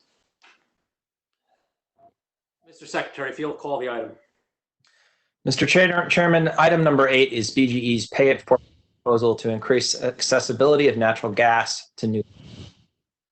The participants on this item are lengthy. They include Susan Stevens Miller from Earth Justice, Joe Cleaver and Brendan Larkin Connolly from OPC, Lloyd Spivak, Juan Alvarado, David Valcarengi from Commission staff, Beverly Sikora, John Frayne, John Hayes from BGE, from Cecil County, Chris Morton from Hartford County Public Schools, Carl Munder from the Mount Airy Town Council, and from MEA, and Richard Mallory. Thank you, Mr. Secretary. Because of the long list of participants, it looks like we still have about 45 people in the room. We'll begin with staff, and then we'll move to Office of People's Counsel, and then other parties, including the municipalities, the schools, the town councils, and others, before finishing with counsel for BGE. So we'll start with staff counsel. Thank you, Mr. Chairman, and good morning. This is Juan Alvarado for staff. As the Executive Secretary mentioned, Lloyd Spivak and Dave Valcarengi are available also to answer questions. This is a filing that BGE introduced into their, or is proposing to introduce their gas services tariff. Pay It Forward is a gas expansion program that aims to expand natural gas service into areas that are currently unserved and that are unlikely to be served in the future under the current economic test because of prohibitive entry costs. Under the current economic test, BGE calculates 30 years of discounted revenues for the customer. If the discounted revenues offset the costs, then the project goes forward, and any revenues above BGE's projections serve to or result in rates that are lower than they would have been otherwise for all customers in BGE's service territory. So the premise of the PIF program is that a portion of those excess revenues will instead be used to finance the unique economic portion of gas expansion projects subject to certain conditions, including, and most importantly, that project needs to lead to potential growth. The Commission has reviewed gas expansion proposals in the past and has encouraged utilities to present to the Commission novel gas expansion proposals. And in doing so, the Commission has set several standards that it expects gas expansion proposals to meet. As described in the staff comments, PIF has the potential to meet those requirements, although staff did identify some risk to ratepayers should growth projections fail to materialize. Based on the limitations to the PIF described by BGE and staff calculated the worst case scenario average cost of the PIF at approximately 3 cents per month per residential customer over a 3-year period. Staff notes that several parties filed comments in response to BGE's proposal. While the overwhelming majority of those comments support the proposal, OPC and the Sierra Club filed comments recommending the Commission reject the proposal. Staff believes that there is merit in consideration of the PIF program, but believes that certain additional questions remain unanswered despite extensive discussions with the company. As a result, staff is recommending the Commission set the matter for hearing. Thank you, Mr. Alvarado. Office of People's Counsel. Thank you, Mr. Chairman. Can you hear me? Yes. Thank you, Mr. Chairman. Joseph Cleaver on behalf of the Office of People's Counsel. Your Honor, beginning with the motion that Office of People's Counsel filed on February 7th for a docketed proceeding,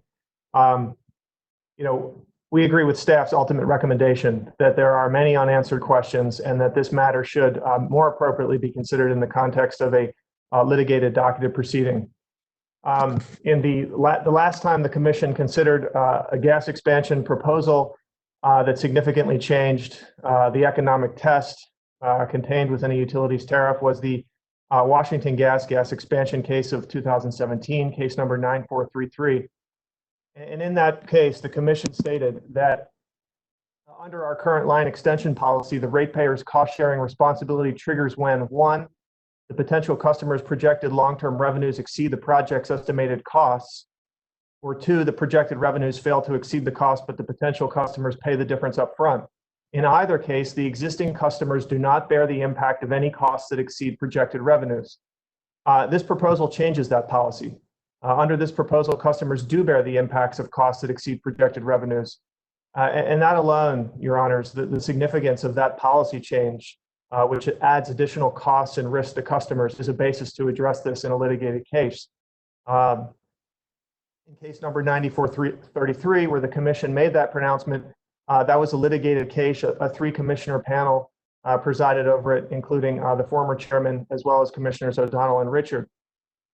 Beyond that, Your Honor, the comments that have been filed both before and since OPC filed its February 7th motion reinforce the need for a docketed case. Both OPC and staff have in their comments discussed multiple intricate concepts of economics and rate making that warrant additional discussion.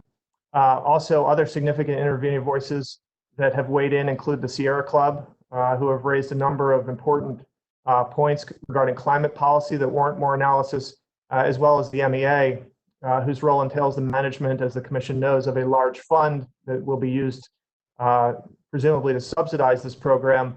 That raises many questions about the mechanics of the fund, how it interacts with the program, and so forth.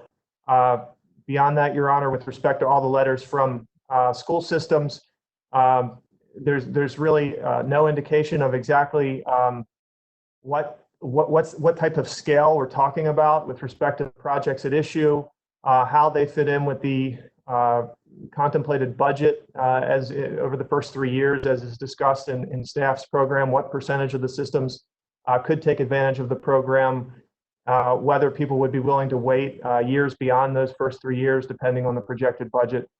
Many unanswered questions. So for that basis, in light of all that, OPC's position is that this matter would be more properly considered in a docketed proceeding.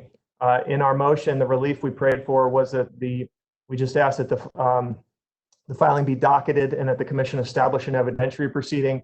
Now that the matter has been called procedurally, if the Commission determines that it's necessary to first reject or dismiss the filing, and staff recommends without prejudice, and then set the matter for a hearing, OPC would not be opposed to that relief as well. Your Honor, I will leave it at that on the motion. I'm also prepared to address more of the substance of the program, but I'll stop there on the motion. Thank you, Mr. Cleaver. We'll move next to the state agency, Maryland Energy Administration. Good morning, Commissioners. Good morning, Chairman Stanek. Ankush Nair on behalf of MEA, and along with me is Richard Mallory, Program Manager with MEA, and I'm going to hand it over to him. He's going to speak more on item 8 on the agenda. Thank you, Mr. Nair. Mr. Chairman, members of the Commission, MEA supports BG&E's proposed reforms because expanding natural gas distribution infrastructure aligns with state energy and business goals. Since MEA's February filing, we have issued an award to BG&E in response to an application from BG&E for kayak program funds.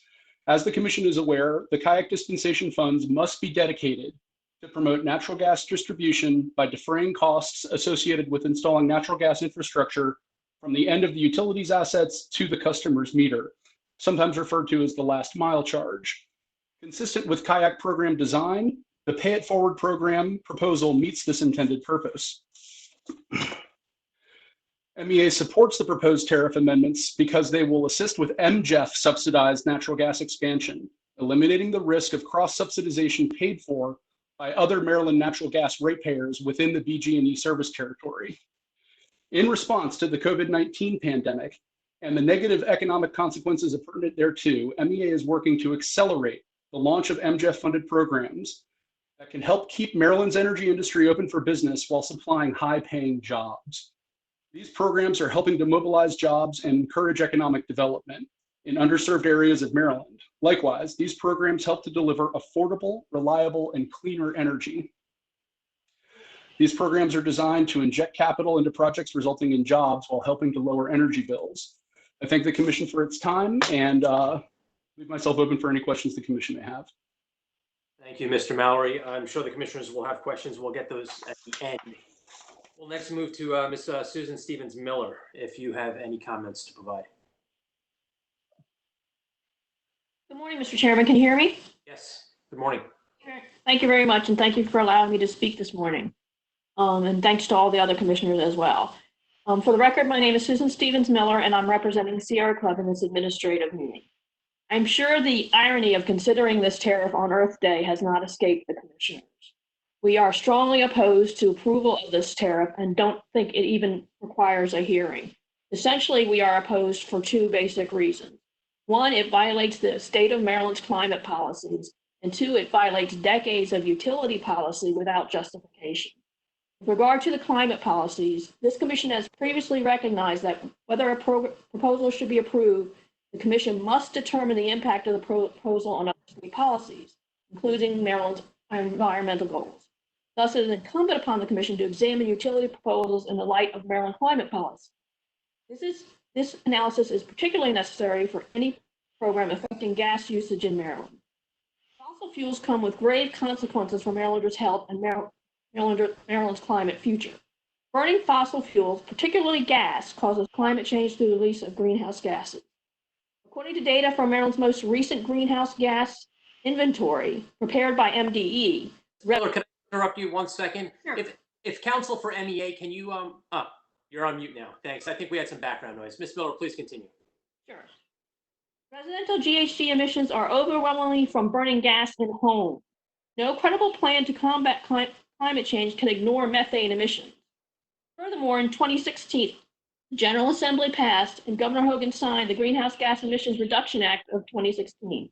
This was a reauthorization bill that not only reauthorized the current goal, but extended the goal to a 40% reduction by 2030, requiring long-term cuts in pollution.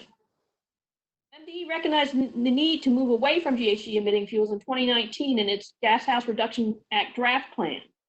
MDE proposed incentivizing increased deployment of efficient electric heat pumps to heat homes, including homes that currently use a different fuel for heat.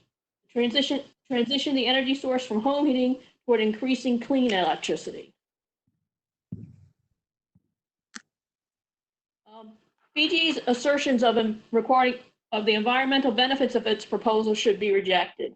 Essentially, it distorts the environmental benefits by ignoring the environmental harms caused by the use of gas, either at the end user or during the supply chain, and fails to compare the increased use of gas to other non-fossil fuel options. The only way the commission can accept BG's contention that the company's proposal will provide environmental benefits is to ignore the significant role that gas continues to play in climate change. The clear purpose of this tariff is to increase the number of gas customers in BG's service territory. Once acquired, these customers will remain gas customers for decades, thus increasing and continuing the burning of fossil fuels, rather than producing a reduction in GHG emissions as required by Maryland policy. BG's environmental contentions focus on carbon dioxide to distract from gas's own horrendous contribution to climate change.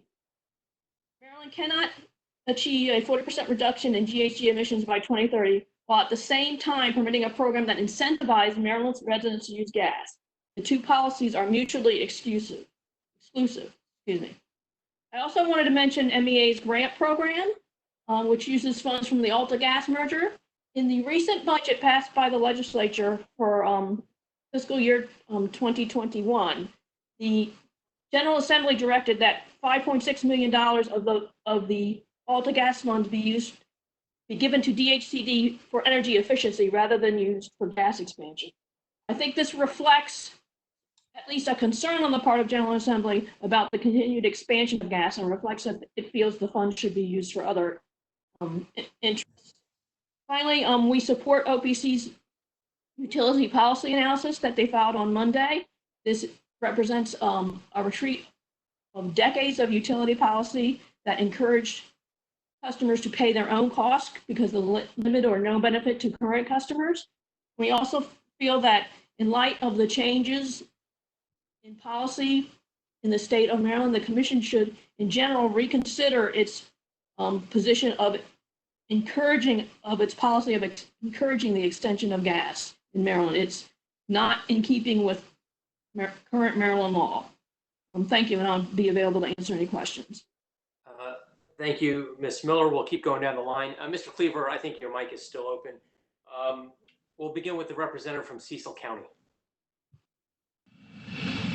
Thank you very much, Chairman. Good to see everyone today, even though it is virtually. My name is Chris Moyer. I'm the Director of Economic Development here in Cecil County, Maryland. Cecil County has traditionally been seen as a rural county. Words such as quaint come up a lot.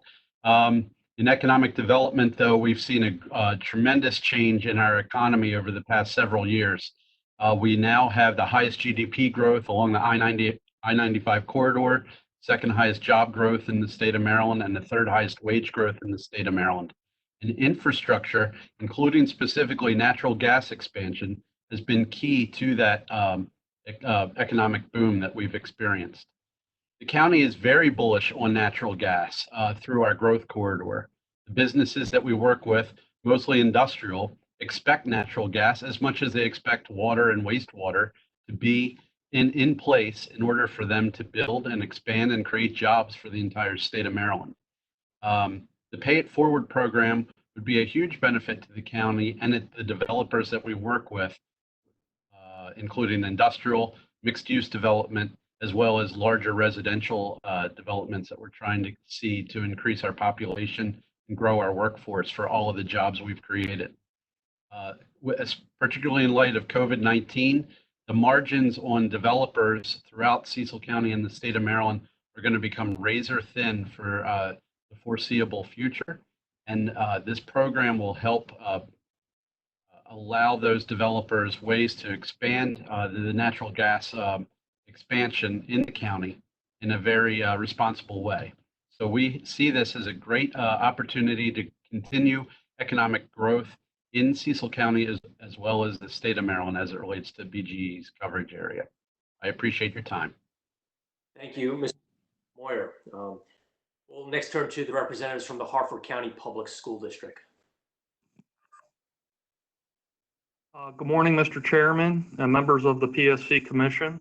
My name is Chris Morton, and I am the Supervisor of Facilities Management with Harford County Public Schools.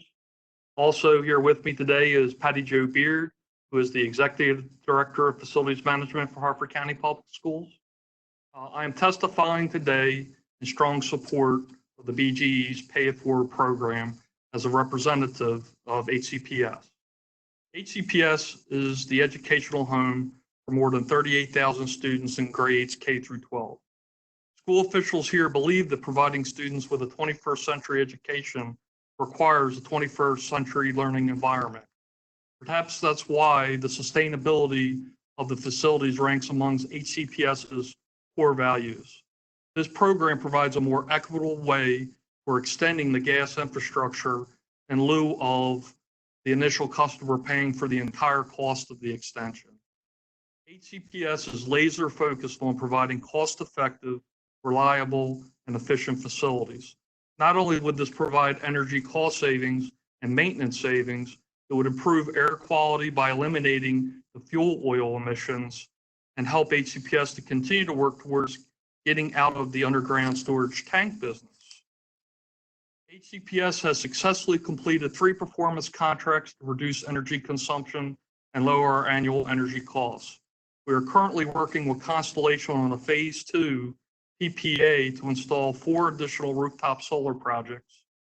Our first phase, we installed 6 rooftop solar arrays, which is about 20% of our facilities.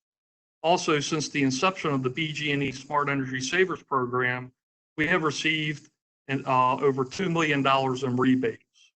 The reason for sharing this information is to demonstrate our commitment to try and reduce our operating costs wherever possible, and saving the school system can achieve ultimately saves taxpayers money and allows more of the financial resources available to be placed in the classroom for student achievement. HCPS has 3 school facilities that would benefit from this program if approved right out of the gate. We would work to have them converted and connected over to natural gas. Thank you for allowing me to speak for you today, and I'm here to answer any questions. Thank you, Mr. Morton. We'll next hear from the representative from the Town Council of Mount Airy. All right, thank you. Thank you. My name is Carl Munder, Town Council of Mount Airy. Can everyone hear me? Okay, good. All right, first I would like to thank Chairman Stanek and the other commission members for providing me this opportunity to speak on how BG&E's Pay It Forward proposal will benefit the town of Mount Airy. For the past 5 years, maybe longer, the town has investigated ways for the extension of natural gas infrastructure into the town's historic area. High costs of insulation is the primary reason these efforts have not moved forward. The lack of natural gas has caused the town's redevelopment efforts for the historic downtown area to remain stagnant for years. Both the town master plan and the recently completed downtown vision plan calls for infill development in the historic area. The vision plan identified several missing pieces needed to make viable development happen. Natural gas is one of these pieces. Without natural gas, the town is at an economic disadvantage, since many restaurants and other businesses will not even consider moving to or staying in the historic downtown area since they would be less competitive.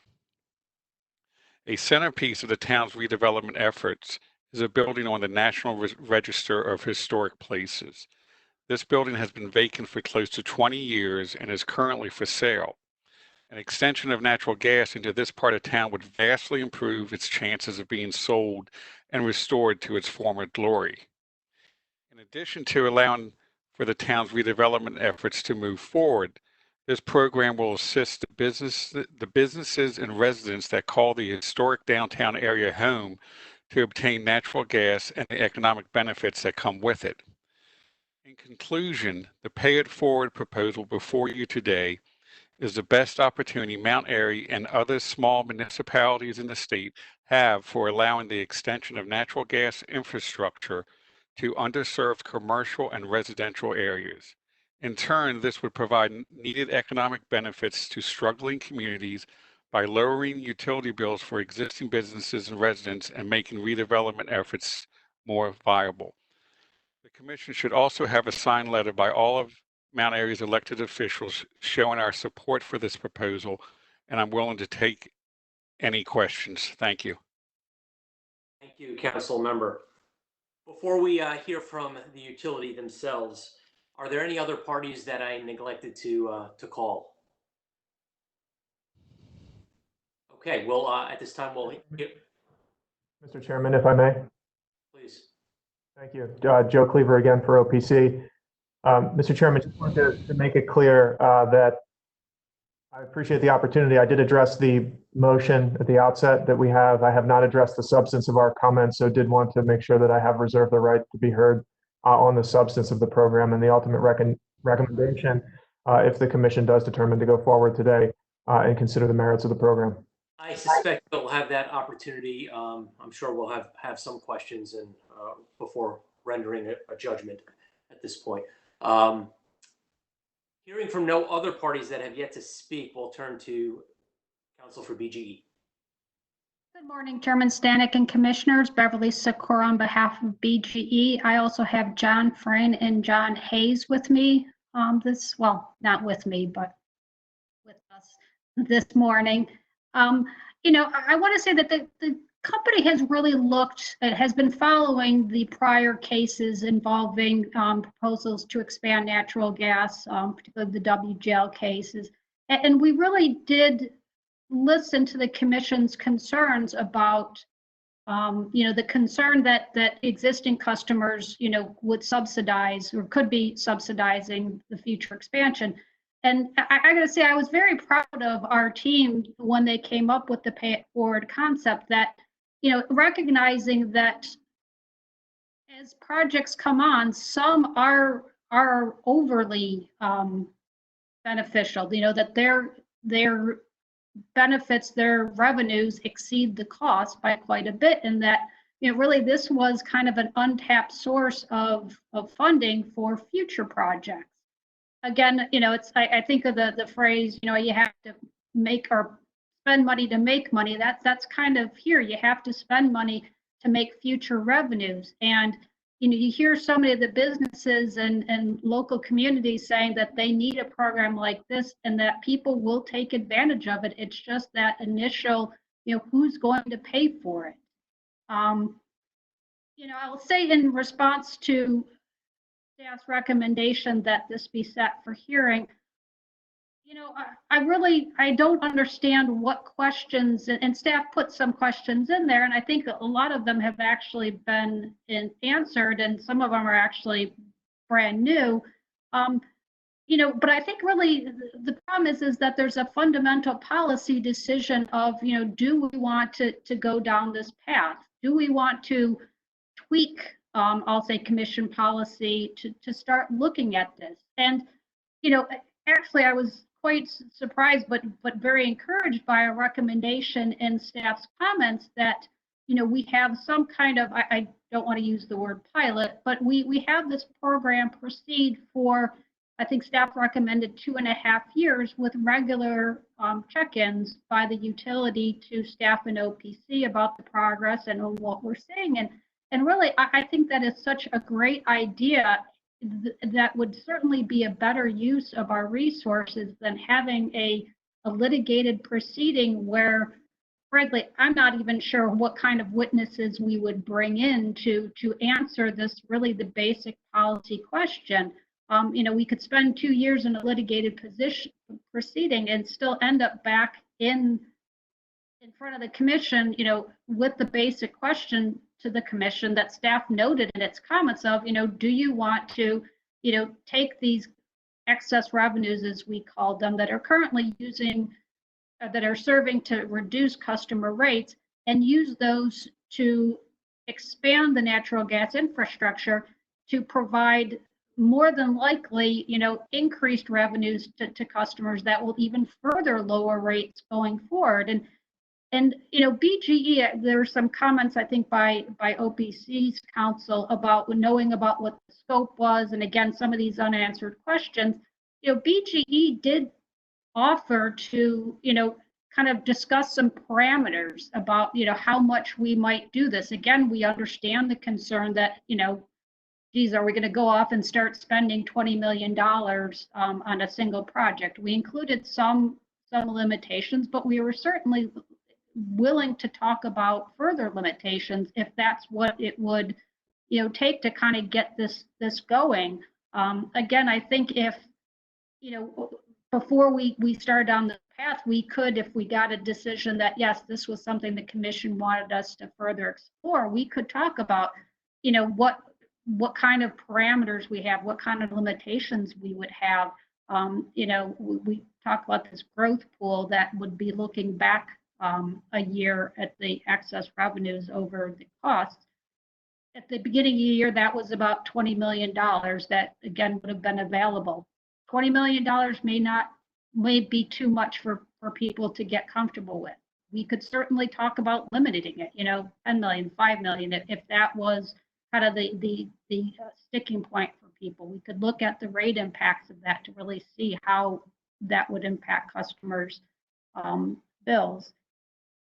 As to the environmental concerns that have been raised, you know, I think it's interesting that, you know, we have the Maryland Energy Administration saying that, you know, this program is directly in line with the state's goals, but yet we're being asked by OPC and the Sierra Club to pretty much ignore MEA and you know, take their word for it instead.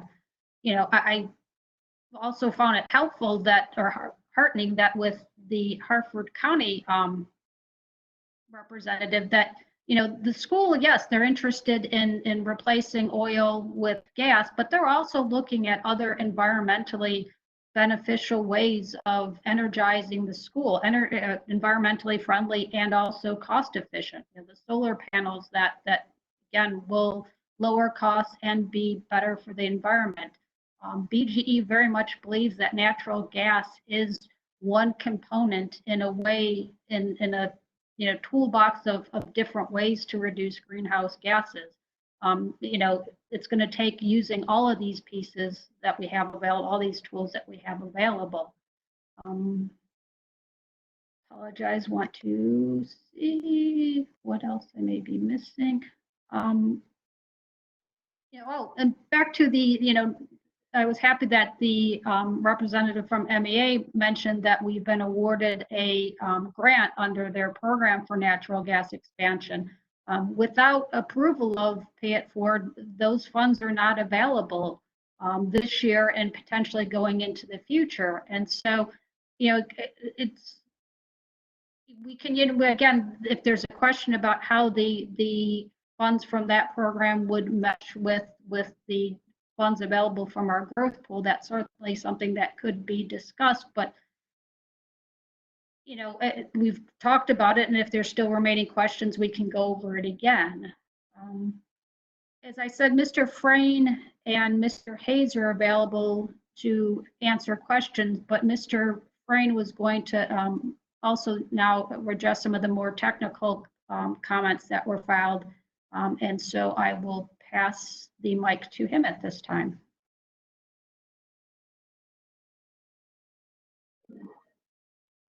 Bev. Good afternoon, Chairman and Commissioners.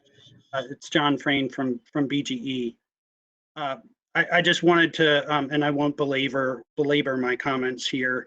I just want to explain that Pay It Forward is modeled after BGE's existing residential standard gas service line extension charge tariff, in that it also uses an aggregate approach when determining the customer contribution for a project. We do believe that Pay It Forward is good for existing customers. It provides economic and environmental benefits, and ultimately we believe that it can lead to actual lower rates for all customers. I would also, just as Ms. Sikora noted, staff in their comments did provide a few interesting statements. They themselves noted that Pay It Forward is a novel proposal that meets all of the expectations laid out by the Commission in previous cases on gas expansion. And there was also a November 2017 report from a NARUC task force on natural gas access and expansion. And that report recommended that natural gas expansion programs encourage the use of anchor customers and the consideration of no-cost line extensions within certain parameters. Staff analyzed Pay It Forward and the Pay It Forward program proposal and the recommendations put forth in NARUC's gas expansion report, and they concluded that they are confident that Pay It Forward meets NARUC's recommendations. Again, we're available for questions and look forward to this. Thank you, Mr. Frayne. Thank you for all the comments from the parties. You ended on an interesting point that I want to direct to staff, because we created the analytical framework, the 4-factor test, in the WGL line of cases, the precedent that we have, and it's a different situation than we have before us today. So I'll ask staff: isn't it true that the utility in this case has successfully met all the 4 prongs of the test, and for what it's worth, it also passes the NARUC analysis as well? Can we start there? Yes, Mr. Chairman. So I think that where staff comes down is that for the risk shifting portion of this, I don't know that the test itself was crafted with I guess it's sort of a nuance in mind. The question that I kept having in my mind is, should there be no risk shifting, or should the risk shifting be moderate? Meaning, if there is a little bit of a risk shift, can that risk shift be offset in any other way? When we looked at the risk shifting, I guess our number one concern is that there certainly can be some risk shifting because, as we pointed out in our comments, if nobody was to come and none of this growth was to actually occur, what would happen is that the ratepayers, all of BGE's ratepayers, would ultimately be having to pay slightly higher rates. And we made a calculation there. That calculation is based on a 10 million cap over 3 years. If the commission was to move forward with this, we would certainly recommend that at least that $10 million over 3-year cap be instituted, because it keeps that risk low. Of course, if any growth does materialize, then as more growth occurs, then that risk it becomes smaller and smaller, and eventually it becomes positive, right? So it was that when it comes to us, it's that sticking point. And the issue is that we didn't have the time to actually fully analyze the risk here. That's the one, I guess, overarching question that remains for potentially a hearing. That being said, of course, if the commission feels comfortable with this level of risk, then that's a different story. That's a policy question for the commission. If I might add, Mr. Chairman, Lloyd Spivak from the commission staff. I think what we can say at this point is that based on the information we have so far, we do believe that it's likely that the Pay It Forward program does meet the four tests that the commission has set forth. But that said, we would probably feel more comfortable if the commission did go through an evidentiary proceeding and we were able to develop a complete record on all of those issues, and as well as some of the other issues that have been raised here, in particular the environmental questions. I think what we're seeing here, for example, with respect to the environmental issues, is that there are good points to be made on both sides of the question, and we would like to see that developed into a full record as well. So there are still a fair number of open questions that we think would benefit from having a full hearing. Council, you sort of got ahead of me on that point of the environmental considerations here. Obviously, we heard from Sierra Club, and OPC referenced the fact that cities like Berkeley, California, and a little closer to home, Tacoma Park, are considering or thinking about or have enacted such restrictions. To date, the General Assembly of the state of Maryland has yet to take such action. Is that correct? That is correct, Mr. Chairman. And I would note that, as I said, there seem to be environmental points to be made in both directions. And it would be helpful, we think, to flesh that out, to get a more complete understanding of both what the potential environmental benefits are and the potential environmental detriments. And we can see that both of those do exist. So it may be a matter of what the weight or balance is overall over the long term, and that's worth examining. This filing was made back in November. Mr. Spivak, have you found the parties not had an appropriate venue or time to go through this, or are you advocating for the structure of a hearing to focus the minds? I think it's a bit of both. Yes, we've gotten a lot of information on this, and remember, we also got a lot of information on this prior to the filing, and this was not developed in complete isolation by BGE. So it's not that we don't have a lot of information already. Staff, as you know, wrote 16 pages of comments on this in considerable depth. And thank you, Mr. Alvarado, for that. He really did an excellent job putting that together, and Mr. Valcarengi and all the other staff people who worked on this buck sheet. But that said, yes, it would be when you're going to make a policy determination at this level, with this level of potential long-term implications, it is probably best to create the strongest record you can to support whatever decision the commission ultimately makes. And a full evidentiary proceeding allows the commission to do that. Mr. Spivak, and maybe this is a question for Ms. Sikora, but was there any discussion of perhaps, I know we're a big fan of pilot programs here at the PSC, of dipping a toe in the water with a pilot before we rule on permanent tariff changes? I'm rather late to the game on this, so I think I would like Ms. Sikora to answer that question.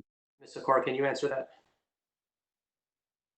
Frankly, it's been so long, I'm not sure whether we did or didn't. But certainly, I'll say right now, we would definitely be in favor of a pilot. I certainly, again, reiterate that I think that would be a much better use of our time than a litigated proceeding. Staff laid out, a 2.5 year, perhaps they didn't use the word pilot, but I think that's really what they were getting at, that again, we could then put in some limitations, so that we weren't, spending and expanding it to a ridiculous level. We could, use that time to see where things go in terms of communities not wanting or, putting gas bans in. Again, though, we've had, Mount Airy saying they want gas. So clearly they're not about to, have any kind of moratorium or any kind of ban. So, let's go forward. As far as the state, MEA saying that natural gas is within its policies, maybe that would change and taking 2.5 years to, modestly extend our system, expand the infrastructure, we could see where that goes. And I still go back to, I struggle to what we would accomplish in a litigated proceeding. Are we going to bring in witnesses from jurisdictions in Maryland asking what their plans are for natural gas? Are we going to bring in delegates from the General Assembly to ask them, what they see as the future of, we have. I agree with you, Mr. Cleaver, to respond to that. But one more question for you. The growth pool, if I understand this correctly, the $20 million, that's a hypothetical pool, right? That's not actual dollars sitting in a bank account somewhere. Right, it's hypothetical. It's looking at, at a certain point in time, at the projects that have been placed in service over the past year.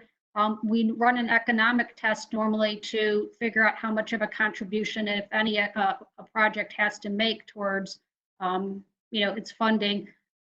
We look, it's a net present value calculation, and to the extent that there are more revenues on a net present value basis than costs, those dollars would go into the growth pool to, fund future projects.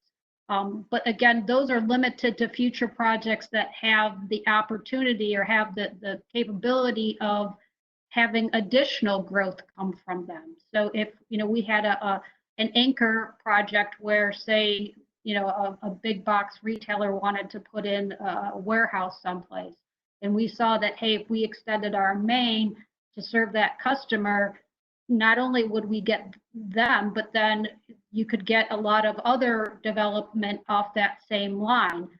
If it was a situation where, however it was situated, no, that would be the only customer that we could serve from the project. They wouldn't qualify. So, again, we're trying to use that money only to spur further development. Okay, thank you.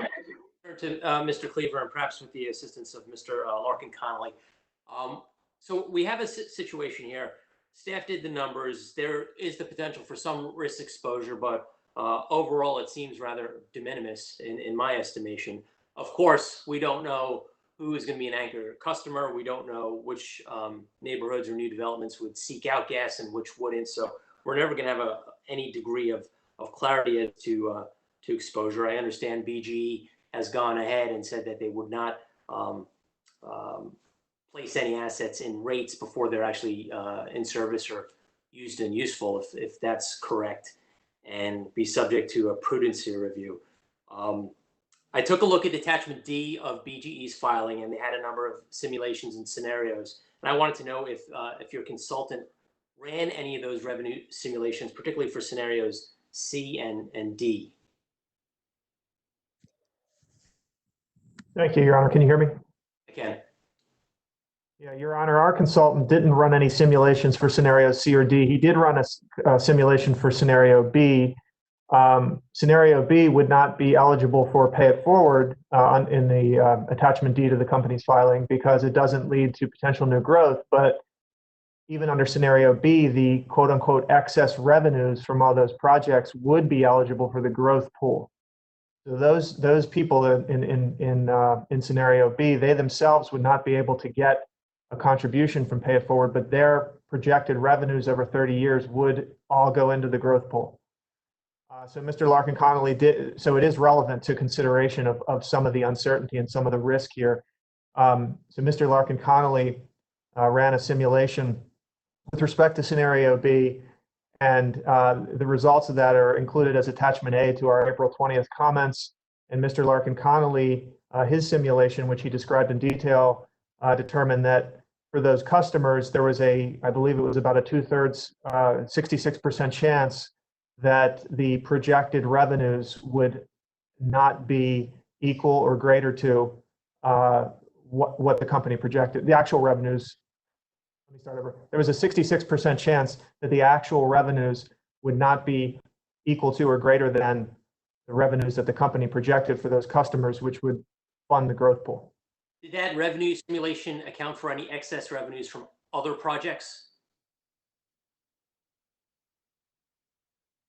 If you know. No, Your Honor, but I mean, I think that the response I'd have to that, and then I'll defer to Mr. Larkin Connolly. There's no evidence in the record that other projects would have a better percentage of actually realizing the projected excess revenues than would scenario B. I mean, that's an example of something that we just don't know, and that the application really doesn't get much into. But I'm going to let Mr. Larkin Connolly step up here to the extent he has anything else to add. Brendan. Sure. Thanks, Joe. So for what we wanted to do for the comments, we were just presenting a more, we chose scenario B because it was sort of separate from some of the other scenarios that especially with the industrial customer, it was sort of maybe a little too complex for modeling just for these comments. So what we were trying to do is just to simulate the revenue, the differences in revenue. There's sort of more complexities getting involved when you're talking about an industrial customer that might not come online. It's something we could certainly look into. So it was sort of, we wanted to keep it simplified just for these comments, just to sort of have something to demonstrate the type of analysis that we think maybe should have been put forward with the company's proposal. That's sufficient.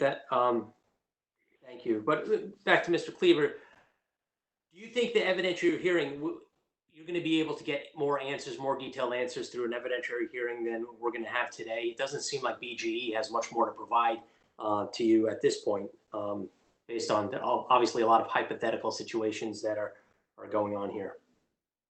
Right. I understand the question. I appreciate the question, Your Honor. Let me, if I could, give you an example. We sought to obtain in discovery modeling that the company had done with respect to the anticipated growth from Pay It Forward. As you know, Your Honor, from reading all the submissions, one of the requirements of the program is that in order to be eligible to receive a subsidization through Pay It Forward, a program has to have the potential for future growth. We asked the company about quantifying, what that potential growth would look like. What kinds of percentages are we talking about? What's the basis for putting so much reliance on a projection that says, yeah, well, look at where this school is. There's a church over there. There's a shopping center over there. There's a housing development over there. So this is eligible. What kind of financial and economic modeling have you done to support that? And the company said, well, we haven't. Then they went on. There was more to the answer. This is attached to our comments. They did also say, but we've talked to a lot of people and there's interest. In our view, that's insufficient. You reach a point in discovery, Your Honor, as you know, from your practice days, where you don't want to just keep asking question after question after question. We have a 2-week lag. There comes a time where if this was a litigated proceeding, we would point that out to the commission in our testimony and say, we just don't have the sufficient data for this. And then inevitably, what we know from rate cases and other litigated proceedings before the commission, at that point, the company would, with its rebuttal testimony to OPC, it would put up what it needed to put up for everybody to see what the basis was for these growth projections. We don't have that. At least one final question, and turn to my fellow commissioners to turn that question to Ms. Sikora. So if you're ready, Ms. Sikora, based on what Mr. Cleaver just said, historically, how much of the excess expected revenues have been collected from expansion? If you've kept those numbers and you could prove that your forecasts or your expectations are are accurate. I'll ask Mr. Frayne or Mr. Hayes to respond to that, but, just responding myself first to Mr. Cleaver's comments, we did explain that, once you have the main in the ground, the other customers that are going to come later, at that point, it's only going to be most likely a service connection. And most service extensions are not terribly expensive. It's a single line straight from the main to the house. So that in most cases, when you have just the extension, there's going to be excess revenues because the revenues you're going to get from that customer are going to exceed their cost. So, but in terms of, answering the discovery, at a certain point, I can't give Mr. Cleaver something that we don't have and something we can't get short of, in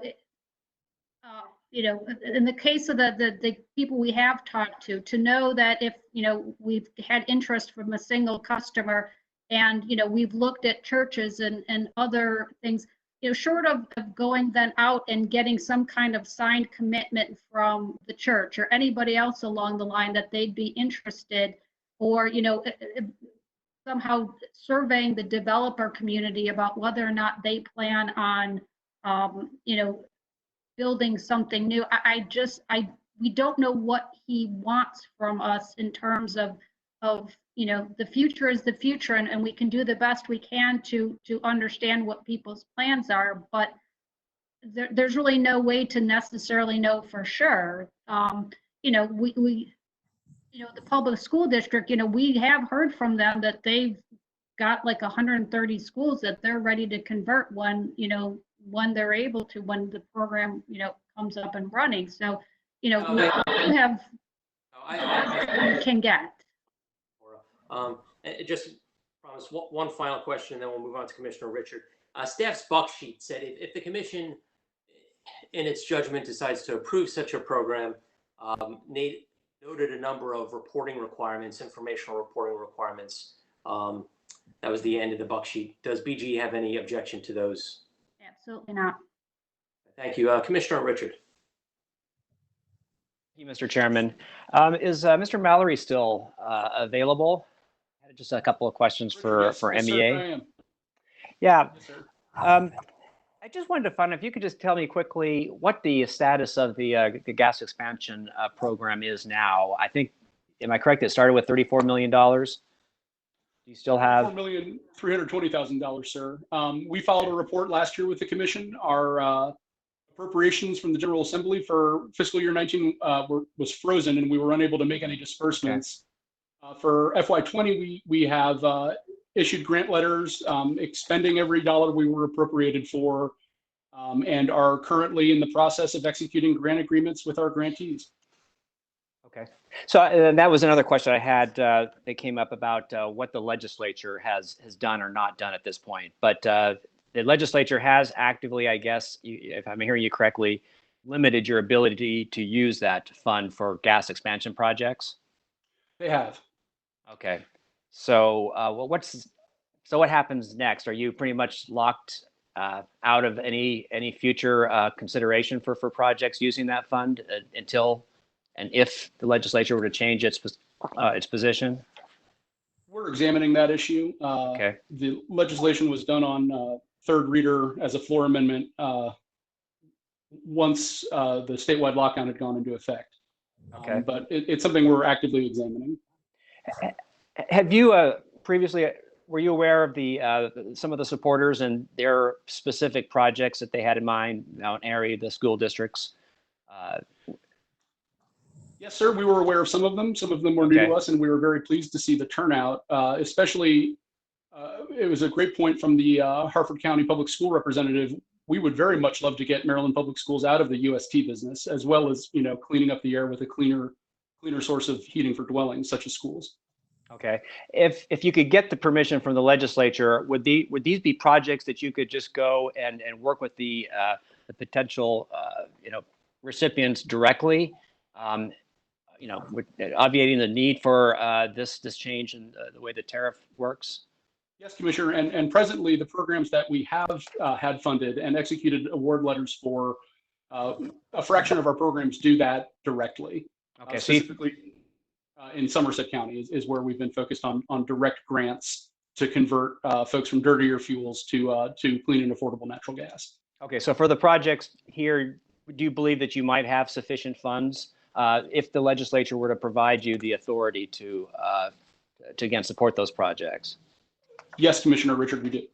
Okay, let me switch gears here a little bit. Have you coordinated any of this testimony with MDE? And specifically, I was interested in your oral testimony. You said that this aligns with state energy and business goals, but I didn't really hear anything about environmental goals. So I'm just interested to know where the thinking is, I guess, with the administration, with the state, I should say it more broadly, on this question about whether today natural gas expansion really fits within the thinking of complying or aligning with the state policies. Understood. To answer your question, we did not specifically coordinate with MDE for today's testimony. We work very closely with MDE, specifically Mr. Hoagland, on cleaning up the air. It's one of the core driving missions at MEA and something that affects all of our decision making, which is why all of these dollars get targeted at replacing dirtier fuels like heating oil number 2 and heating oil number 6. The EIA data shows that when you replace that with natural gas, not only does carbon go down, but NOx, SOx, airborne particulate matter, not to mention those commodities all arrive at their point of combustion on a diesel truck. So you're knocking out two, end of pipe sources of emission with the single pipe cleaner source of emission when these projects are completed. And that was our thinking. I agree that it is cleaner than some dirtier sources like coal. But again, going back to some of the most recent, products, I would call them from MDE, the Greenhouse Gas Reduction Draft Plan, and some other statements, the inventory, which seems to start pointing us in the direction of that they're concerned that some of the greatest sources of greenhouse gas in the residents and in commercial enterprises is the use of natural gas. And then you combine that with the recommendation from, at least in the draft plan, that we should, from MDE, that we should be shifting toward electrification and getting away from, in fact, specifically incentivizing efficient electric furnaces, even for residences that have other fuels. So again, I'm having a hard time, balancing what the state policy is, at least that is being advocated by MDE. And I know you're not MDE, so but you're. You're correct. I can't speak for MDE, but MEA's thinking in that term is that even the most efficient electric heating system is going to be significantly defeated in the efficiency category by natural gas heating, and that the PJM electrons that fire those electrical heating systems are pretty dirty themselves due to the percentage of coal generation in PJM, particularly in Pennsylvania and Ohio. So our thinking is that natural gas provides such a great opportunity for economic development, for more affordable energy, and for job creation. And we have, thanks to the Commission's good order in the 9449 proceeding, a large pot of resources with which we can help out many underserved Maryland institutions. That is MEA's policy. Yeah, and I definitely agree. I would like to. Yeah, there's some good ideas, good projects that we've heard about today that would benefit from that fund. And I think it would be wonderful if I could work with the legislature in trying to release some of those funds. But again, I'm just uncomfortable at this point with if we have this goal now of complete the CARES plan, completely clean energy by 2050. And we're talking about a program here that looks at 30 years out, making the business case for doing some of these conversion projects, it seems to be in conflict. I mean, we've heard talk that this is natural gas is a bridge, but I don't know if it's a 30-year bridge. And so anyway, I think that probably concludes. I've got other questions, but I think that concludes. I think, Mr. Chairman, right now, I think I would benefit if we were to have a further proceeding, because I would like to hear from administration and others that can expound on the state's environmental policies. So at least for my vote, that I would be comfortable that we are in fact this program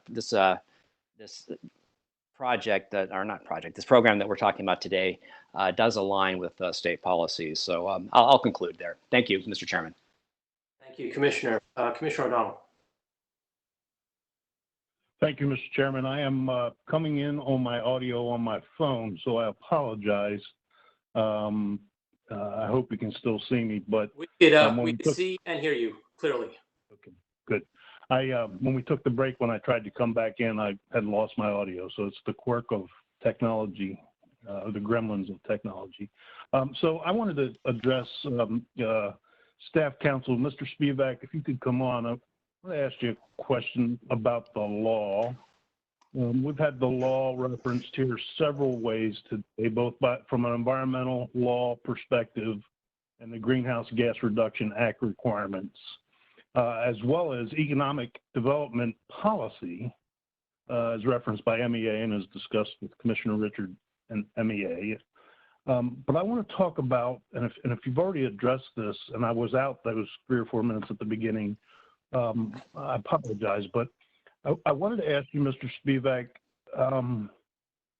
what is the basis of the statutory requirement for gas expansion? Because there's another part of law that puts in some pretty strict requirements for gas expansion. What is that, and what is the basis of that? I regret to answer, Commissioner, that I do not know the answer to your question. I would have to do some research. I am certainly willing to do that and get back to you on it. Okay, well, that'd be fair enough. Let me just suggest my experience with it as a layperson and as a commissioner is that those requirements are there to protect something that you addressed, which is shifting of risk from the investor-owned utility to ratepayers. In other words, you got to meet certain economic tests before that risk is mitigated to the extent that, you know, the ratepayers are not going to be saddled with the risk of people not connecting to these expansions. And that's an important part of law. And most of these proposals that I've seen, whether it's been Washington Gas or otherwise, seem to be incursions into that statutory requirement. Well, on that point, I can't speak. I think you have stated it well. Historically, what we do has always been a balancing of risks between the company and payers and other stakeholders in the process. What you're looking at here is essentially saying that money that we currently use to offset or to reduce rates for everybody would instead be used to invest in infrastructure that has the potential to further reduce rates for everybody. It would be helpful in our minds, at least, to delve into that in a little more depth and see how that could potentially play out over the long run. There's also the potential for benefits here, and I will actually that may be a point that Mr. Alvarado wants to speak to. Thanks, Lloyd. So I guess I really can't add much to what you just said. I think that when we do risk analysis, we need to look at the sum total of all risks, meaning the expected value of those risks. Currently, we have a risk, right? We do look at risk because BG has to forecast these the consumption of these customers, and that forecast can actually come true or not. And in some cases, I'm sure it doesn't. So a customer doesn't consume as much, and there is a risk there that's inherent, right?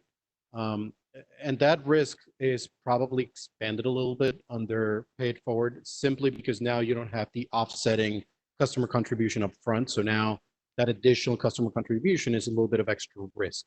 The offset of that, though, is that if there is growth, and BG goes at lengths to explain how that growth would work. If there is growth, then that offsets that risk. So it's hard without actually running through the program and letting it function for a little while to determine whether that offset in risk actually makes up the other risk. So the expected value of Pay It Forward, it's hard to calculate whether that expected value is higher than one we currently have right now, or actually it could be lower. I appreciate that. I'm just trying to establish the basis for the statutory requirement, and I appreciate that. Let me get back to my line of questions, though, Mr. Spivak, that you so carefully took me off of. So you talked about the 4 points of the test that the commission has established, but that 4-point economic test wasn't designed to subvert the statutory requirements forever and ever. Amen, was it? I don't think anything the commission does is designed to subvert statutory requirements. So my point is this: we have to follow that law too, right? That is correct. That is correct, Commissioner. Okay. All right. Thank you. So let me go to the company, Ms. Sakura. You talked about maybe the willingness to do a pilot. Maybe we could limit it to 10 million or 5 million, or we could do this or we could do that. But none of that is here. It's not before us. How do I know what that is? Ms. Sakura? Apologies. The company did attempt to come up with something. We wanted to. We offered different options to the staff and OPC, but they were not willing to commit to anything. In hindsight, yes, I think we could have brought in something, on our own without support from OPC or staff behind it. But again, I think, we felt that perhaps just the commission needed to make a decision whether or not they even wanted us to go down that path of trying to construct something more, with more boundaries around it. And again, we'd certainly be happy to do that now if the commission would like us to go back and do that, there is interest in pursuing this further. We could package something differently. But if you're asking the commission to make that determination now, absent all of that information that you seem to acknowledge may be important and inform our decisions, isn't that an argument for further proceedings? I think it's an argument for further discussions. I don't know that it's an argument for further proceedings, Can I stop you on that point right there? Because you seem to be arguing you want to avoid litigation. I got to tell you, if we approve this today, you're getting litigation, in my opinion.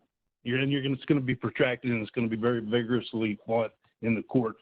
If we were to do this, you're going to get litigation, exactly what you're saying you want to avoid.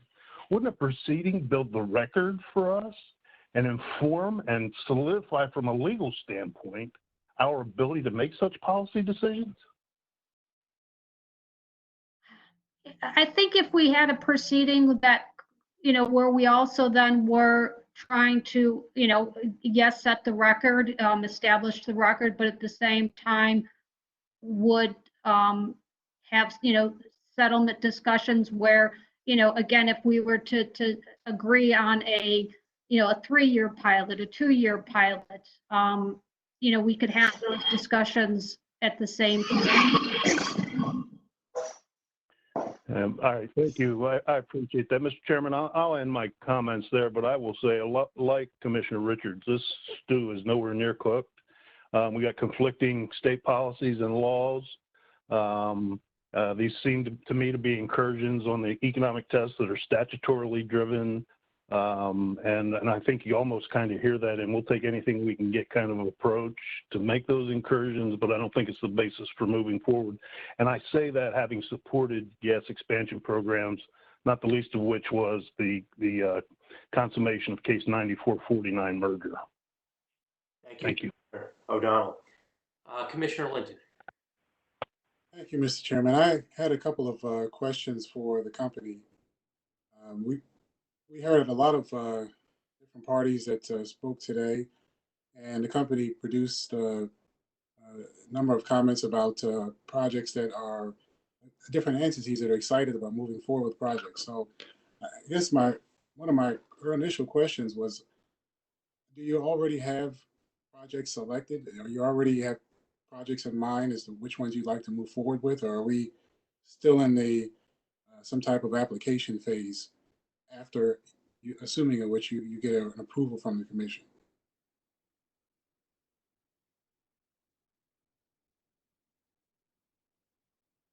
Hello?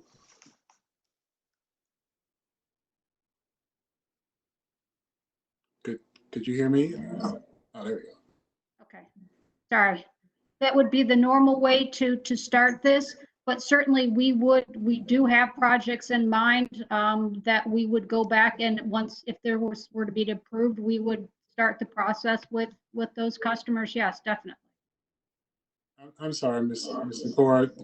Your microphone was off a little. I'm just making sure that was your full answer. I only heard a little bit of it. Oh, I'm sorry. I was saying that normally what technically starts the process for us is a service application from a customer. We haven't received those from any of the people that have expressed interest because, well, actually we may have, and we may have told them that it wasn't available or that we've given them the prices and it was requiring too large of a contribution. So we would be going back to those or people who already knew that it wasn't going to be feasible and going back and having them start the process by putting in a service application. Okay, so there aren't parties that are on standby waiting to proceed, or the company's not on standby waiting to proceed pending an action from the commission today. Good morning, Commissioner Linton. John Hayes from BGE. There are a couple projects that are kind of identified and close to ready to go. On attachment A of our filing, we give two examples of scenarios to where customers have come in the past to connect with gas, and the existing or the initial customer connection charge was too high. The first example would be ready to go. The second example, there's definitely a strong interest in moving that one forward. And I think the customer is waiting to hear the results of Pay It Forward before submitting that service application that Ms. Sikora talked about. The third area you've heard from today is Mount Airy. They've expressed interest in expanding gas to their downtown Main Street area for years. And so they would be very interested, I'm sure. And I'll let Mr. Mulder speak if I'm misspeaking, but I think they are also very interested in subsequently submitting a service application. Okay, so with the exception of concerns that questions about what may be part of a proceeding or a second proceeding or another proceeding to review this, there doesn't appear to be a timing related issue here. So it's not a commission has to decide sooner rather than later. Is that fair to say?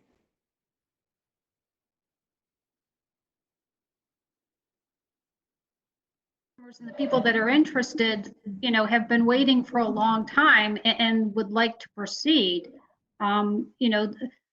We're definitely interested in spurring economic development as soon as possible, even more so now under the current environment, if we can help businesses and townships and that, for them to have to, they have waited a long time, and for them to have to wait another 2 or 3 years, I think they'd rather not have to wait. Okay, thank you. I had a question also for OPC. I don't know if Mr. Cleaver is still on or. Yes, Your Honor. Oh, good, okay. Regarding the suggestion or motion to have a evidentiary proceeding, is it your position that there's a dispute of fact here, or is this more just an effort to try to design the program a bit more through a proceeding? Is an evidentiary proceeding the most efficient way to do that, or is there some other? Is there a better way to do it than that? I do think an evidentiary proceeding is the best way to address this, Your Honor.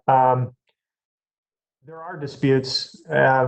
Some of the contentions that have been made, we're not seeing some of the what we would view as maybe minimizing certain risks, certain rate impacts. We have a lot of questions about some of the representations that have been made. So those are just a few of the items that would be addressed in a litigated proceeding. I don't know, where we're, as it stands right now, based on the information that we have, and it's no surprise, this is in our comments that we filed on just 2 days ago on April 20th, we oppose the program now based on what we know.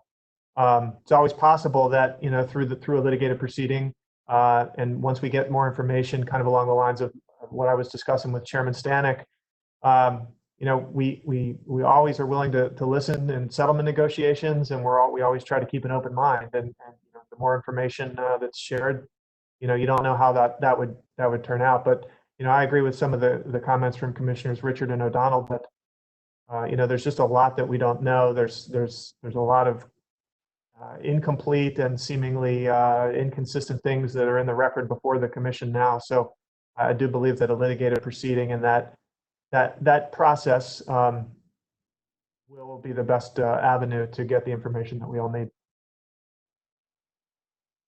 Thank you, Mr. Chairman. Thank you, Commissioner. Commissioner Herman. Thank you, Mr. Chairman. I think my questions may be directed at Mr. Frayne, but anyone from BGE can go ahead and take them. My first question is, how long does it customarily take? You say you have examples in the past where you've had excess revenues. How long does it customarily take, or on average take, to see those excess revenues?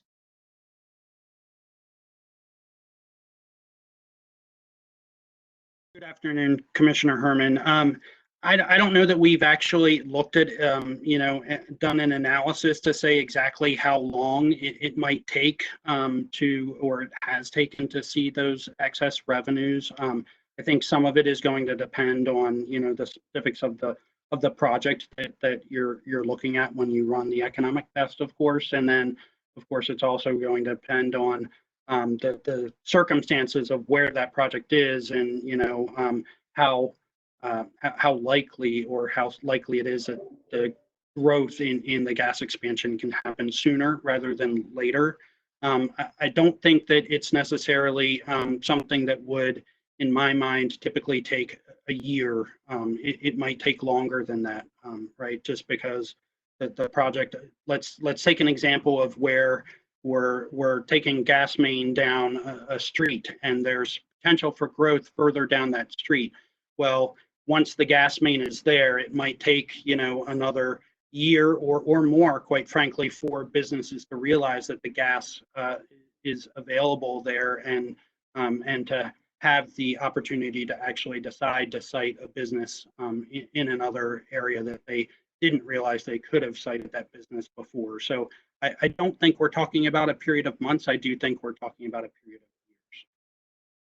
Right, and that gets to my question about staff proposed, for example, not exactly a pilot, but a look at the program to, say do it for 2.5 years and then look at it, then have a summary filing. So is 2.5 years enough time? I mean, you all are saying you have the experience that where you can say, I really believe that if I run this main, I'm going to have excess revenues. And you're asking us to change a policy based on your experience. So isn't it important for us to know how long it takes for that to happen? Before we agree to make a change in policy? Is it, because if it's a 15-year issue, or is it a 2-year issue? So, or a 2-year period or a 15-year period. So Mr. Frayne, I guess I was running on the assumption that you did know that this happens within a 1-year period, 2-year period, 3-year period. Right. So again, I think it's going to be dependent upon the specific project. So if you take for example, a residential community where there's been a conversion that's happened in that residential community, that might happen much more quickly than, the example I was giving before, where you might be running a gas main down a street and there might be, the potential for future businesses to site along that new gas main. So I do think there are circumstances where it might take months, maybe a year for it to develop, and there's going to be other circumstances where it takes a little bit longer. I do think that there's experience and lessons that we can learn over a 2.5-year, 3-year pilot, whatever it might be, and certainly we'll have a lot more information at the end of that time frame, and the commission would have a lot more information at the end of that time frame to understand whether a program like Pay It Forward makes sense to continue or not. Can I just so I just wanted to ask, just to close this line, in your view, this concept of potentially a 2.5-year, 3-year time frame would be enough to be able to see if this type of if this process is working? Yeah, I think there's a lot of information that could be learned in that 2.5 or 3 years, right? You can learn, and some of it is based on what information staff is asking us to report on, whether it be GHG emissions that are related to the gas conversions. I think there's benefits like that are clearly going to be able to be tracked and happen right away. And then I do think there's also the benefit of understanding then what future gas growth actually happens within that 2.5 or 3 years. Okay, so Ms. Sikora, did you want to comment on that, or are you good? Yeah, no, I just wanted to clarify, when we talk about excess revenues, the excess revenues aren't looking forward. The excess revenues that we'll be kind of using, I guess, are actually looking back. So, we're looking, say we have a developer who comes in and says, I want to have this project. We run the economic test, and just looking at their project, they would have a contribution of $100,000. What we're doing at that point, we're not looking at that point to see, oh, well, what other customers might be able to connect to that line. We're looking back and saying, okay, we've put in 100 projects over the past year. And when you look at their economic tests produced excess revenues of $5 million looking at them.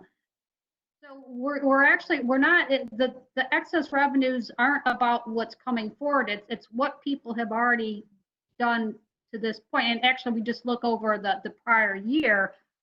But so we call it Pay It Forward, and it's kind of, the idea that if I'm having a project now and my project does produce excess revenues, I'm going to pay it forward so those excess revenues can help someone in the future whose project doesn't have excess revenues. But it's not a case of.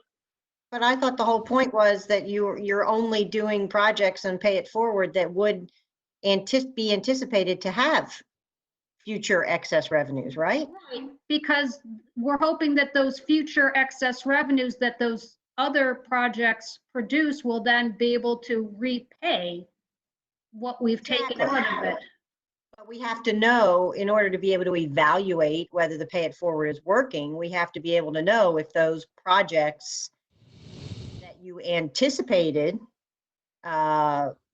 would produce excess revenues do in fact produce excess revenues, right? I mean, in order to know if it works, right? So now I'm going to go back to Mr. Frayne, because I'm going to ask how does this accounting work in the next rate case? You know, give me a hypothetical as to how this would work. You know, when you came in for a rate case, let's say, you know, and please use easily divisible numbers for me, Mr. Frayne.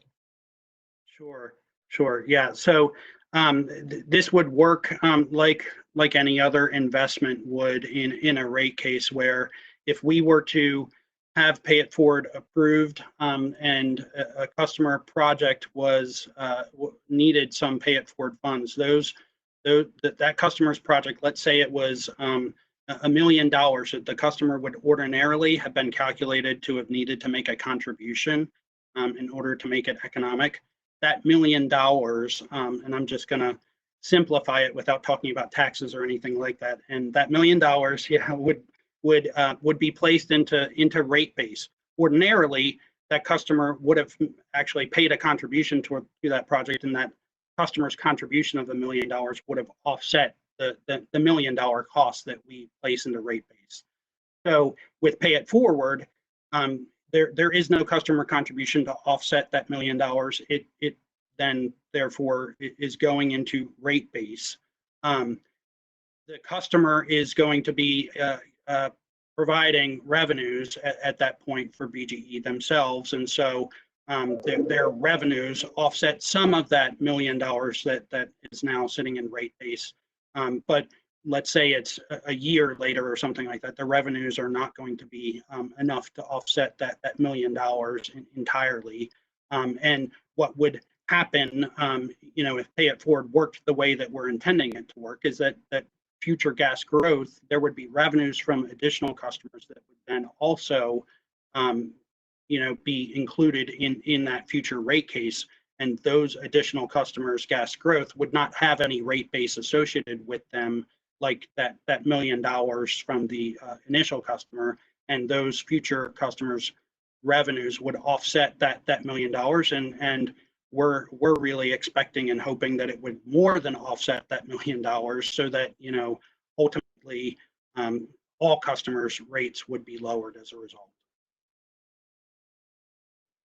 Okay, so in order to use the growth fund, you know, even though it's not real money, you'll just use your regular operating income, your short-term debt, whatever, to fund that $1 million in your example. Is that correct? Yes, that's correct. Okay. All right. That's what I want. That's how I thought it worked. I wanted to just make sure I had the accounting down. I think those are all the questions that I have. One more real quick, just to be perfectly clear, Mr. Frayne and Ms. Sikora, staff had reporting suggestions. They also suggested that you recommended that if it's approved, that you account for each project separately. Is that something you're also prepared and comfortable with doing? Yes. Okay. Thank you very much. Thank you, Mr. Chairman. Thank you, Commissioner Herman. Commissioner O'Donnell has one follow-up. Thank you, Mr. Chairman. Ms. Sikora, the excess revenues you were just talking about, don't we usually refer to those as overcollections? No, because we're not, I mean, I think of overcollections as money that we would then have to give back, and that's not what generally happens. As Mr. Frayne was explaining, this is a case where, you know, when you do kind of all the math of rate base and then the revenues, it's just that at the end of the day, it's a higher return than we would normally, you know, get from that particular project than our average. Right, but there are only two ways in my mind to account for these excess revenues. One is to give them to your investors, or two is to return them through a rate case proceeding into the stream that offsets the burden of the ratepayers. It's overcollection.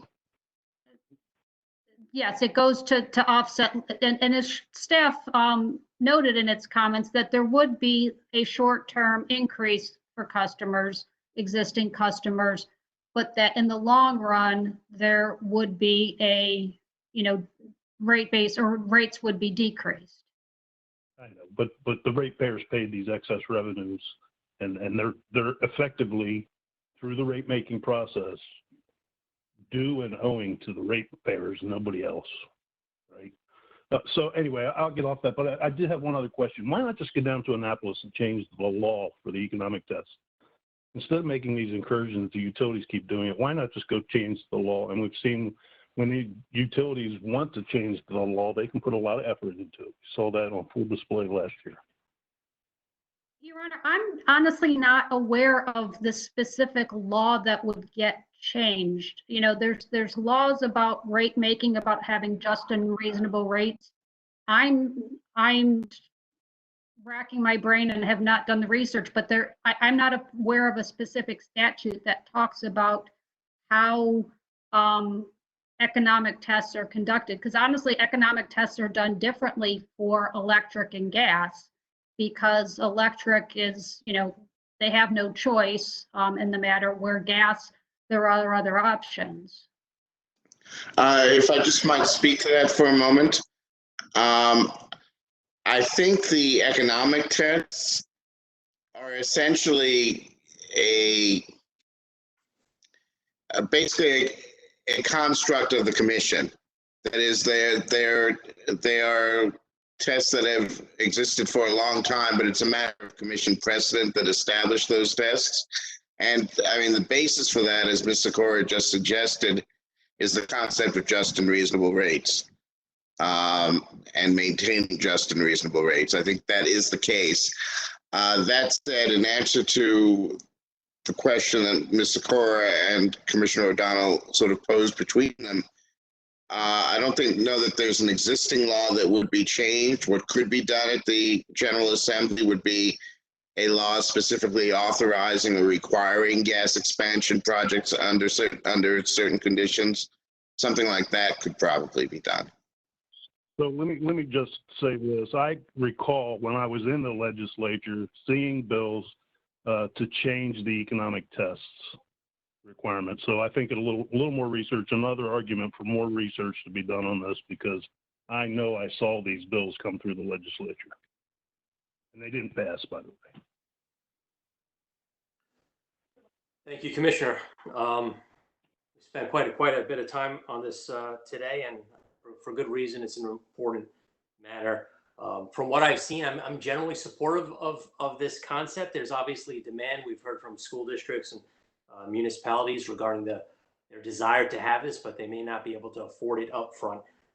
That said, there's been obviously a number of open questions that were presented by the commissioners today, and some other avenues that we could take a look at. At this point, I'm going to suggest to my colleagues that we take this matter under advisement. We've heard from an array of positions today. And I would ask that if any commissioner has an objection to taking this under advisement, that they note so now. Hearing none, this is something that I'd rather not make a ruling right now from the bench, the virtual bench. I would suggest, however, if parties do have additional information to share with the commission as we take this matter under advisement, that you do so, and that you have about 2.5 weeks if you could file by Friday, May the 8th. If you're supporting or opposing this project based on the comments that you've already made, either verbally today or in writing, you don't need to do that again. So no need to rehash.